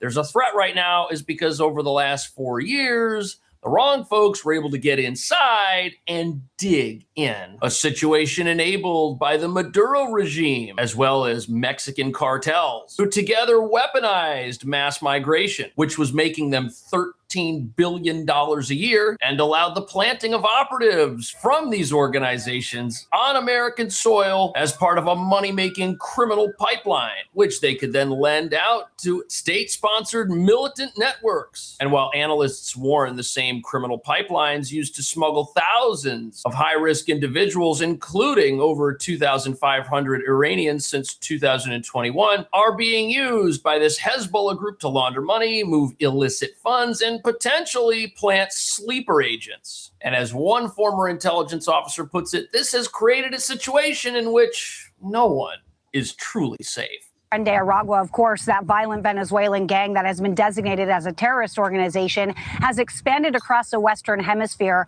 and may actually be intersecting with Hezbollah. Of course, that's the Iran-backed militant group there. So we've seen direct links here tied to these two organizations by two of Venezuela's top military officials, including a former director of military intelligence and a retired major general, both who sent letters to President Donald Trump that were obtained by the Dallas Express, alleging that the Maduro regime collaborated openly with organizations including Hezbollah while exporting Trende Aragua members. Wow. So this isn't just speculation. This isn't just anecdotal evidence. We've now got letters sent to the president of the United States from people who used to be part of these regimes saying that the goal of sneaking the wrong people into America has been actively pursued. But to understand why this has been happening, you've got to understand the tie-in between the sister regimes of Iran and Venezuela. Both of these countries were under heavy U.S. sanctions, but because of their vast natural resources, which both regimes were busy stealing from their own people, they were able to work together to get their oil and goods into the hands of Russia, China, Cuba, while propping each other up and getting paid in the process. And with the U.S. border wide open, there was a massive opportunity to get folks inside America to help keep these criminal enterprises operating long into the future, while acting as a deterrent for any type of law enforcement crackdown or any type of military activity against these countries. Have you ever thought about what really happens to the files and photos you upload to the cloud? Who can see them? Are they being scanned or even used to train AI? That paranoia is why I love Proton Drive. It's private cloud storage from a company that doesn't sell ads or access your data. With end-to-end encryption, not even Proton itself can see your files, your photo albums, your documents. They're locked away from advertisers, AI, and everyone else. And what's great is how Proton fits right into how I work and get things done. I automatically back up photos from my phone, knowing the location data is hidden. I can share large files securely with password-protected links that expire. And I love that I can even create private documents with their built-in documents and sheets, which allow collaboration with members of my team from anywhere, while I control all the access myself. Check out the link on the screen or in the description to take back control of your files, your privacy, and your digital life right now, something you can only do with Proton Drive. Security experts say the concern isn't necessarily a formal alliance, but rather what they call criminal terror convergence. A former U.S. intelligence officer telling us the Venezuelan regime has direct ties to the Iranian regime dating back years. He says there is concern now that you can go directly from the Middle East to Latin America. Take a look. That's wild. So this criminal convergence, what you have here is the enemy of my enemy is my friend. You've got a despotic regime in Iran. You had a sister regime in Venezuela. You've got the regime in Cuba. What do all these countries want? They want less of the United States. It's what they all want. So if they team up, they work together, they can not only prop each other up, but together they can combine forces, go into the country when America's borders wide open and do who knows what, while creating and solidifying secret pathways and networks that allow the passage of people through safe houses and infrastructure on both sides of the border. Pipelines the bad guys are still using to get into our country if they really want to. And the problem is now that the United States is locked in a conventional conflict with Iran, the possibility that these networks could be exploited for the wrong reasons definitely exists. And it's something people are finally starting to pay attention to. We have a country like Venezuela who opened their doors to this regime's interest in the U.S. Venezuela's weaponization of mass migration out of Venezuela to the U.S. helped that some of these terrorist members actually made it through the U.S. southern border. No one is safe. I think that everybody could be a target simply because of the way that we value our culture and values in the U.S. Well, okay, only if one of those values is unlimited illegal immigration with zero consequences and a wide open border. We can have the values that we cherish and love and that make America great, yes, The second we open the U.S. border, all of those values are put at risk. And closing the border is actually the best thing you can do to first start eliminating these criminal networks once and for all. You're basically cutting these guys off from the mothership, so to speak. If they can't freely transit the border, everybody who's inside is now on the run from ICE and Homeland Security. And everybody on the outside, well, they don't have the same ability to freely operate in the open in South America like they used to because of the Shield of America's plan. At the same time, the regime in Venezuela is no longer there to support these criminal networks. And in the case of Iran, no one really knows who's running the country now either. And what we're witnessing here is finally a U.S. president that is looking at the border security issue and the national security issue and aligning these two things. For years, we were told, oh, it's a border security. It has nothing to do with national security. Oh, our enemies on the other side of the world, they're all the way over there, and we're all the way over here. It doesn't matter if we open the border. Yes, it does. We're learning from all of these reports that it does. And now finally, somebody's looking at all this and saying, hey, it's all related. And if we want to keep the country safe, we got to do a whole bunch of things. Not sure if you saw the news, but Fox News is claiming President Trump is declining in the polls. President Trump responded and says Fox News at once. Some of the issue already here and the concern, not a hypothetical one. Back in 2024, along the southern border in Texas, an Iranian national told Border Patrol he paid $25,000 to the Venezuelan smuggling network linked to Tren de Aragua to reach the United States after traveling through Brazil and Central America. Where to get that money? DHS confirming to News Nation that Tren de Aragua is now present in at least 46 states. They've arrested at least 7,800 gang members, more than 1,200 of them associated with Tren de Aragua. And Elizabeth, now the United States. So what's frightening about this is this Tren de Aragua gang. These are the same guys that took over those apartments in Aurora, Colorado. And now we find out that Iranian nationals admit to $25,000 sums of money being paid to these criminals so that they could do what? Come to America illegally and work that off for the next 20 years? No, that doesn't make any sense. We're talking about criminals that have made inroads and connections all over this country for years and are now leasing those connections and pipelines out to state-sponsored actors. A massive problem because you know what? In sanctuary cities, where people are resistant to ICE, where local governments don't want to help the federal government, those make perfect hiding spots for a lot of these criminals. And if a network exists to bring somebody to a place like that, you've got to admit that's a fairly tempting opportunity for an evil regime that wants to sow fear and discord inside of a country it's determined to destroy. But thankfully, the United States over the last year has been taking steps to make sure that all activity along the southern border and the waters around our coasts are the most secure in history.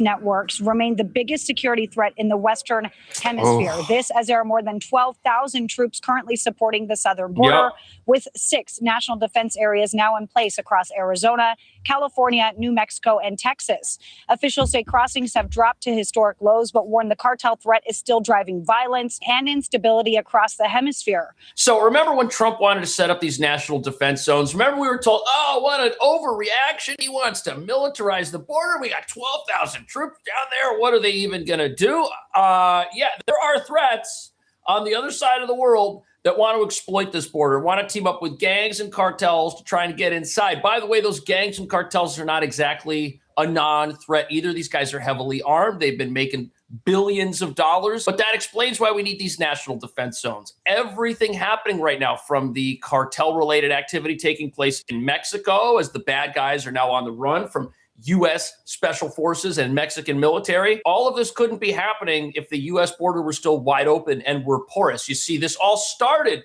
with closing the border, and that allowed the United States to finally start going after these criminal organizations without the risk of an immediate aftershock because we didn't do anything to make sure that we were safe here at home first. Speaking of which, the president's made it pretty clear that he knows there are sleeper agents inside America. He knows that they might be up to no good. We're watching them. Thank God nothing has happened as of now. And you've got to wonder to yourself, if elections in this country recently had gone differently, what would a militant regime like Iran have done with their opportunity that was handed to them by these gangs? Authorities do remain on high alert of a possible retaliatory attacks within the United States. Now, according to new internal documents obtained by News Nation, Border Patrol agents on the southern border did receive intel that 35 Iranian nationals in Mexico were planning to cross the border illegally. And that intel also suggesting that cartels like Cartel Jalisco Nueva Generacion and Los Salazar may be involved in smuggling that group into the United States. And that threat window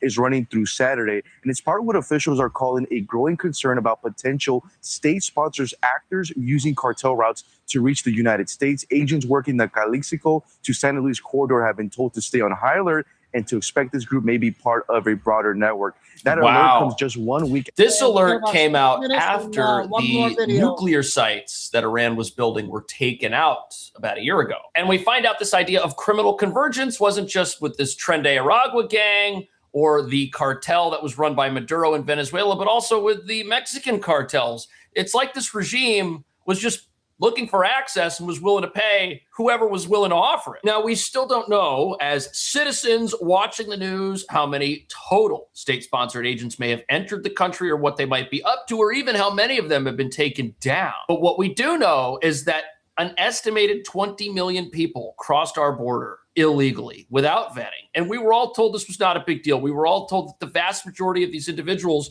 were just coming into the country, fleeing oppression or looking for work. But with Border Patrol agents identifying folks coming from Iran at the border with large sums of money, exorbitant sums, to pay some of these criminals for access into America, the state-sponsored nature of this just becomes increasingly clear. At the exact same time, our frenemies across the pond in Europe that didn't want to help out at all with the conflict in Iran and are now starting to get on board, well, they may have inadvertently sealed the fate of all of the criminals in South America with their recent refusal to back the president. But I will say, I think the Europeans make a mistake by responding to that kind of juvenile behavior with juvenile behavior of their own.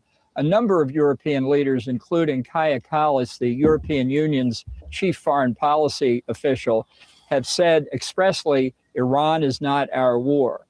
That's a very dangerous way to put it, because it invites Donald Trump. It almost teases him to come back and say, well, okay, Iran is not your war. Ukraine is not our war. It's very dangerous to approach Trump in the same way he behaves. So John Bolton, former member of Trump's first administration, definitely not a fan of the president. Here he is on CNN calling the president foolish and juvenile.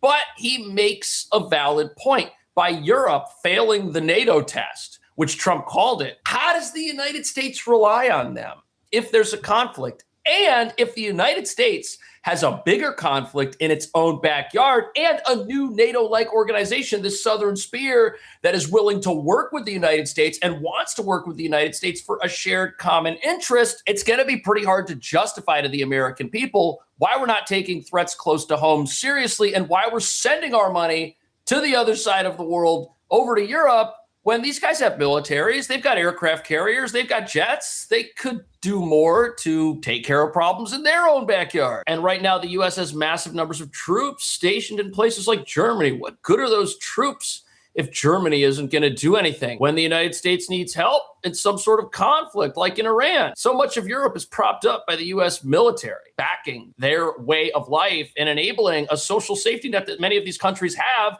that would have to be scaled back drastically if we weren't as involved over there. And obviously, this is something the president is aware of. Obviously, this is something the president wants to stay away from. That's why the Shield of the Americas is such a big deal. It's almost as if a new apparatus that requires the United States' full attention for purposes of national security and border security and hemispheric safety is being set up so that we can pull out of other hemispheres where people should be paying more of their fair share of things like NATO dues. US President Donald Trump lost it at his NATO allies who have left the United States and Israel down in the war effort.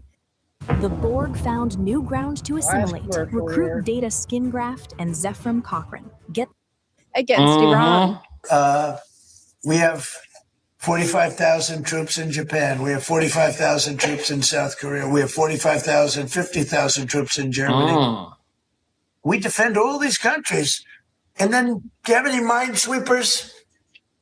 And they say, well, would it be possible for us not to get involved? I've been saying it for a long time. This is the greatest thing to come out of this. We spend trillions and trillions of dollars on NATO to defend other countries. And I always said, but if it ever comes time to defend us, they're not going to be there. That's right. Many of them would not be there. And we're going to have to start thinking more wisely in this country. Right. And how do you do that? Well, you've got a threat on the soil of countries in South America and in Mexico. That's a threat that the United States is close to. That's a threat that's in our own backyard. Yet we've got 45,000 troops who can't do anything about it because they're over in Germany doing absolutely nothing. Like, what's the point of that?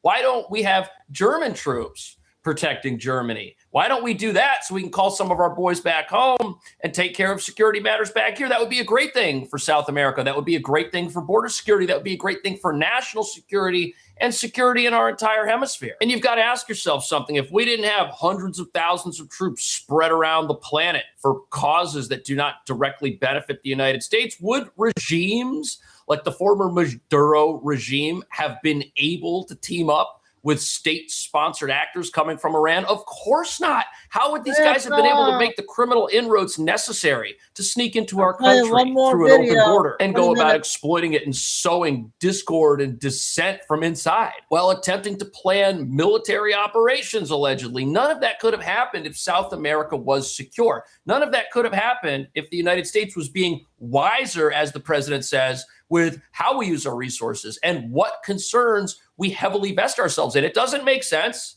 for us to have problems that destroy South America because of a lack of U.S. leadership. That does not make any sense at all. It just takes away from the law abiding in countries like Ecuador, in countries like Mexico, and in countries like America when we're propping up a country like Germany or France. I mean, come on. What do you think about these criminal militants teaming up with the worst of the worst to sneak into America? Do you think the president's on the right track here? So I'm feeling a lot better with this time, you guys. 2 to 6, we get 4 hours full of intel.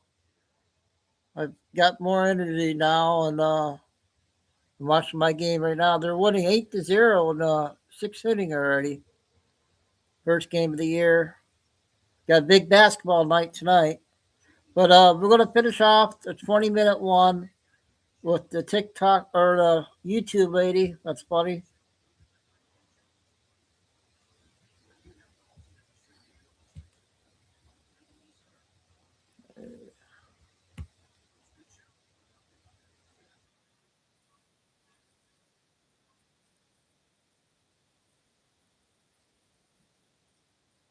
The first 3 ingredients. It's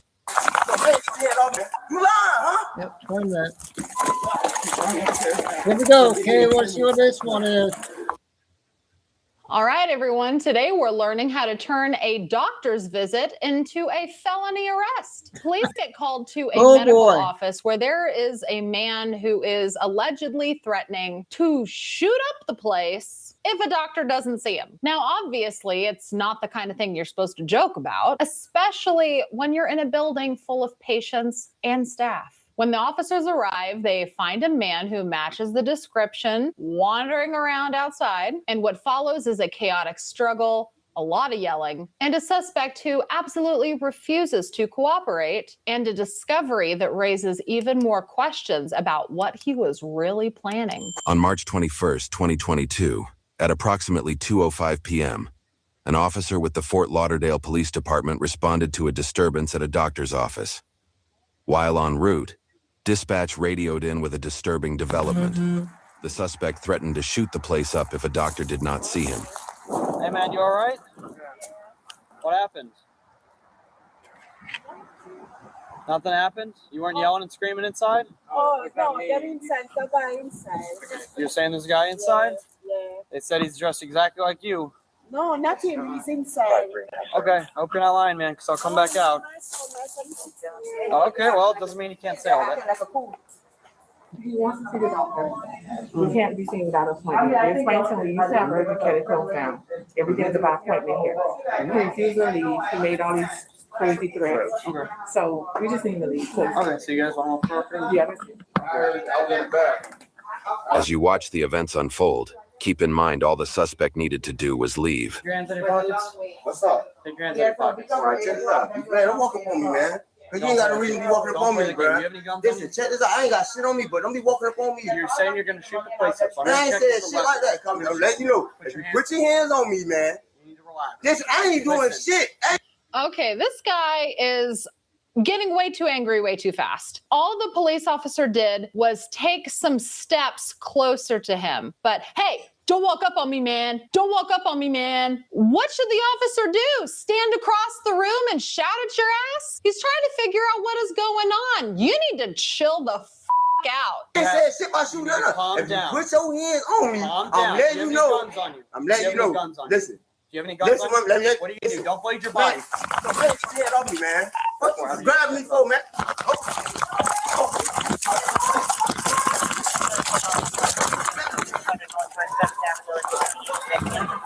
Grab me for, bro. Grab me for, bro. Sit down on the ground. Sit down on the ground right now. Sit on the ground. Sit on the ground. I ain't doing none of that. Why doesn't he have a taser or something out? Like the minute this guy got cornered, boxed in with these cheap pleather seats of some kind, why is his taser not out? Does he not have a taser? He should have a taser. I figured that all police officers carried tasers. He needs to have his ass electrocuted on the floor and handcuffed. He is clearly problematic and he's trying to get away. And this is the only officer on the scene right now. He needs to do something quick before this guy bolts. Sit on the ground. I ain't doing none of that. Go ahead. Go ahead. I ain't saying nothing about shooting this shit up. Go ahead. Go ahead. Delta 20, code 3, all channels, please. What's up, man? What's up? Huh? What's up? Huh? What's up? What's up? I ain't saying nothing about shooting shit up. So you just violated me, bro. Okay. So what's up? What's up? Huh?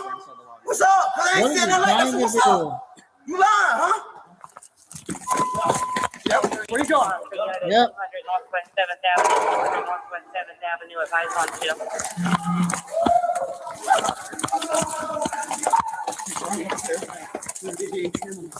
While the first officer kept eyes on the suspect and waited for backup, a dozen officers began flooding the scene. Please tell me one of these dozen officers arriving on scene has a damn taser. This guy needs to be on the ground. He's obviously wiry. This guy is wiry as shit. And he is... Oh, he's just running all over the damn place. Hey, up here, Michelle. Stairs to your right.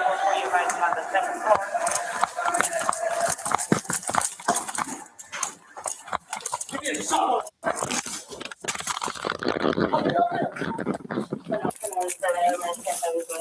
Get on the ground. No, listen. Bro, you just said.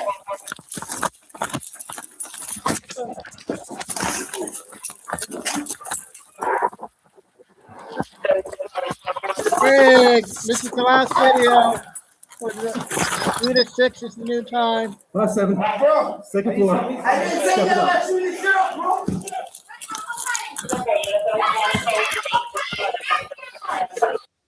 You want to help? Get back.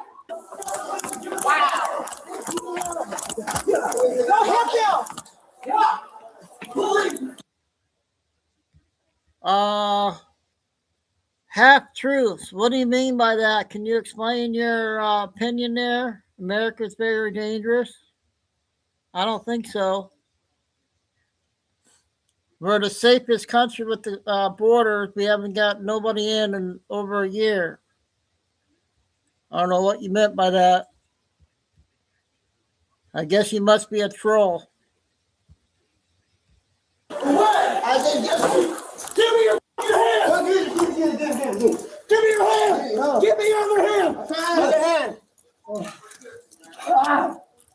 I didn't say nothing about what's here, bro.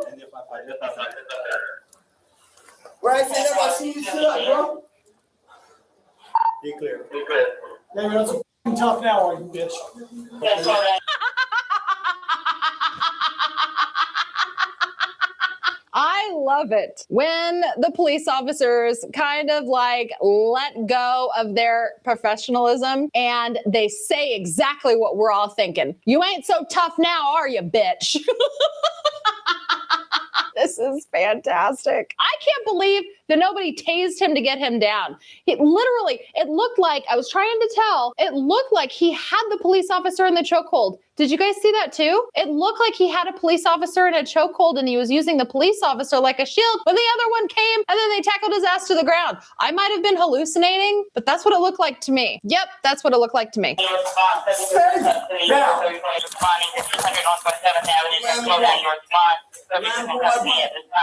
Man, stop moving, bro. Please, man. Hey, let me get gloves on. Just keep it. Give me an album from my pocket, man. I got you. Stop reaching through your pocket. I need my album. All right.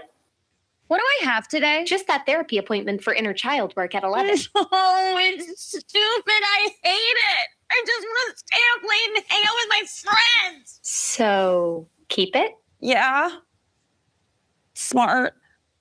Sparkling Ice Flavor Lab, Stella speaking. Help me choose a sparkling ice. Oh, mini cans, perfect for school lunch if you have a kid. I could have a As somebody who has asthma, let me just step in right here. You don't sound like you're having an asthma attack. Just saying. If I was having an asthma attack and my chest was tight, I would not be speaking this clearly. Now, are all cases of asthma created equal? Absolutely not. I, for one, have allergy-induced asthma. Really. If I am around pollen or animal dander or fresh cut grass, oh my God, fresh cut grass is the worst for me. I usually only have to use my asthma inhaler maybe once or twice a year when, there's flare-ups or smoke, because in Kansas, there's a lot of field burning. And if the weather is nice and we've had the windows open and then they start burning the fields, oh my God, my chest gets so tight. It's horrible. He does not sound like he's having an asthma attack to me. He doesn't sound like he's struggling for breath because he's speaking too clearly, but I'm not a professional. I don't know. I am just speaking on it from my own personal experience having asthma my entire life. Give me an album pump, man. I ain't saying about shooting nothing up. Give me an album pump. Hey, dog. I told you don't walk up on me. You know I said I was shut up. Keep your feet out. Keep your feet out. I'm gonna break your knees. Stop it. You have a hard time understanding what we're telling you? What is your problem? Let's read my face. You sure he's in my face? Relax. Hey, you relax, man. You relax. You relax. All right, guys. Hey, I hit my hammer. Let me hit my hammer. I got it. Stop pulling. He's alive. He's alive. Got that pocket? Watch Yeah, this. try to do that best I could. Watch this. Watch this. Oh, we gotta check him better for Johnson. I ain't got no damn gun. And why you threatening to shoot up the place? I was saying I'm short place and I ain't got no gun. No money. A pat search revealed a small tool tucked in the suspect's sock resembling a screwdriver. Later, it would be discovered that the suspect is a convicted felon and is prohibited from carrying weapons. Oh, he's a felon carrying around a shiv. There you go, you guys. Nope. He's a felon. He's a felon carrying around a shiv. Break his fucking knees just like you told him you would. Just don't let him run away. That's how he was acting. Hold on to that. Ain't no weapon. Ain't no weapon. Let's go. Ain't no weapon. Don't do that. Let's go. Walking away from me. Hey, come on, man. Y'all already got me, bro. Why y'all falling away from me? I ain't even doing shit, bro. What's going on, bro? I'm not doing nothing, look. Stop pulling away from us. Man, I'm not even doing nothing, bro. I'm not even doing nothing, bro. As the suspect became dead weight, one officer intervened and wisely urged the officers carrying the suspect to use the elevator. See how you roughing me up now? I'm not even doing shit. I'm trying to. I need my pump, man. I got it in my hand. Open it up. Open it up. I can't breathe, man. I cannot breathe. We got an ambulance ready to you outside. Let's go. Oh, man. I'm pulling away. He's cracking up. Slammed his face into the wall. We make trading simple. Trade what you want, how you want, with We Jason got Trading. one more video, you guys. Billy came out with a 5-minute Warrior one. Strong unlocks So we got another breakthroughs, video added. discovers solutions, empowers. Oh, man. Oh my God, that was fantastic. Hey, bro, I can't breathe. I'm telling you, I can't breathe, bro. Damn, bro. All right, you see that? I got it in my hand. Let me get some air. Hey, they're gonna give it to you in the ambulance. Okay. Okay. Okay, now he sounds like he's wheezing. Okay. And he did, in fact, have his asthma inhaler. But still, if you're asthmatic, why are you running through the whole damn building acting a fool? Don't you know what's going to happen? Okay.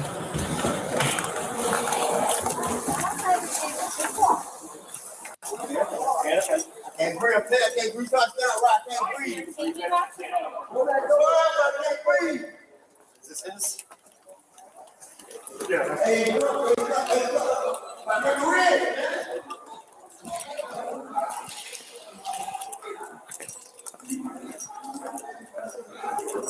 You're up here now. Let's go in my car. Let's go. Come on, baby.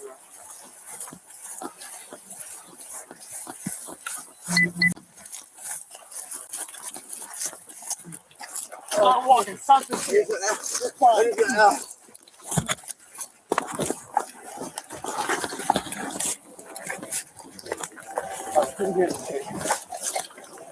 down.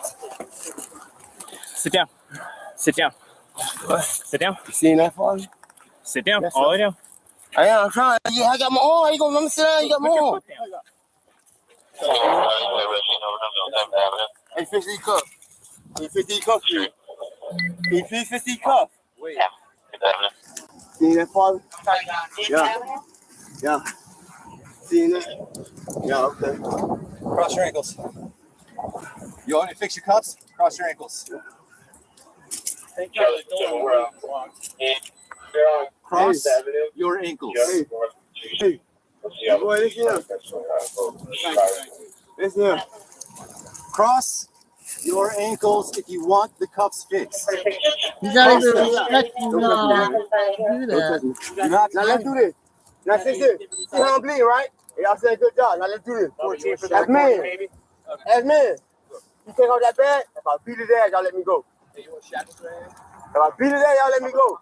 What happened to your head when you called me the first time? What you mean? When I punched you, didn't I? I ain't punched you just now. I was on the floor. You punched me on the floor. What you mean? You punched me when I wasn't even doing shit. I'm trying to put my hand behind my back. You punched me. You talking about I'm fighting you, nigga. I wasn't no fight. At no point were Yeah, you deserved it. You deserved whatever you had coming to you. Point were you trying to put your hands behind your back? Man, so you gonna sit there lie? As the first officer on the scene verbally engages with the suspect, another officer signals to his partner to knock it off and gets his agitated peer to leave the area. I was right there. Bro, so I was trying to fight him back? Yes. Give me that you a man, and you supposed to be a man. I am a man. So how the f*** you lying? How am I gonna fight two different men? How am I fighting two different men? Not very well. Come on, brother. You brother, man. You know, I wouldn't fight, bro. Listen, if I don't fight him, you think he'll whoop me one-on-one? You think he'll whoop me one-on-one? Honestly? You honestly think he'll whoop me one-on-one? Nobody want to fight him. I was on the floor when this man did this, man. I'll guarantee you, y'all let me go right now. I'll knock him out. I'll knock him out right now. I'll knock him out right now. With the bus out. Whoever bus, I'll knock him out. Come on, man. I gotta go see him. Just look at me like this here. Hey, boss. Do me a favor. Sit up. Stand up. Stand up and need help. I need help. All right, man. All right. Every dog got that day. Every dog got that day. After grappling with the suspect, officers called for an emergency response for an ambulance. In their reporting, officers used force because they were concerned about the prospect of the suspect being armed with a handgun and firing the weapon inside a medical facility with patients and staff present. Ultimately, the suspect did not have a handgun, despite his reported threats to the contrary. Every dog got that day, boy. Hey, you need the blanket or not? You guys turn the blanket? Every dog got that day. Frederick, you want to ride? Square. Nah, man. You gotta put a mask on. I put shit on. I need to breathe. Chinese virus. I put shit on, man. Oh, my bad. All right. They won't let you do it. I'm not, man. I need to breathe right now, man. You talking about? I'm not trying to do that shit, man. Man, I'll bust me up too. Last, man. Hey, I promise this is the last time. Last time. I promise. This is the last time. Oh my God. He still sounds like he's breathing fine to me. I don't think they've given him any puffs yet. They told him that he would get the puffs of his asthma inhaler when the EMTs arrived, and I haven't seen him take any puffs yet. He sure sounds fine to me. Watch this. Can you put the sidewalk? Y'all done did this shit. Y'all done kidnapped me twice with a false lie. Twice with a false lie. Ain't no f***ing gun on me with a false lie. This is the second time now, but y'all supposed to be the law. But y'all supposed to be the law, right? Second time. Hey, check it out. I'm gonna catch you when you ain't got your suit on. I'm gonna beat your ass. I don't give a f***. What? A false lie by the gun? You ain't got no gun on me. But when I catch you, I'm gonna beat your ass. Remember that. All right. Yo, you gonna bust me up too? You gonna blood. Hey, Carl. Remember that. Blood. Remember that. Wow. Yeah, I think she had over 4,000 views on that video. So he was being aggressive because he knew that, well, he had a bad background. Yeah, Lori, 2 to 6 sounds a better time for me the last couple of days. I got more energy. I want to finish off with Billy Bean just came out with the 5-minute one. We played Captain Kyle and John Downing earlier, Lori. It was an hour. It was really good. So, yep, last one, and then back tomorrow at 2.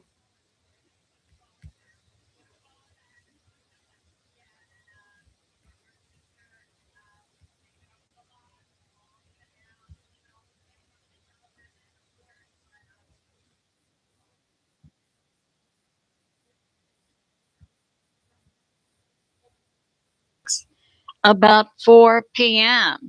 Let's get started.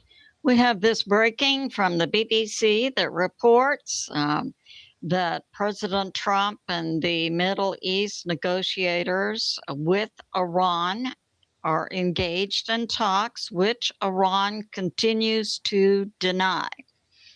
Now it comes out that, according to the BBC, President Trump has agreed to not bomb the electric power grid of Iran until April 6th as the talks go forward.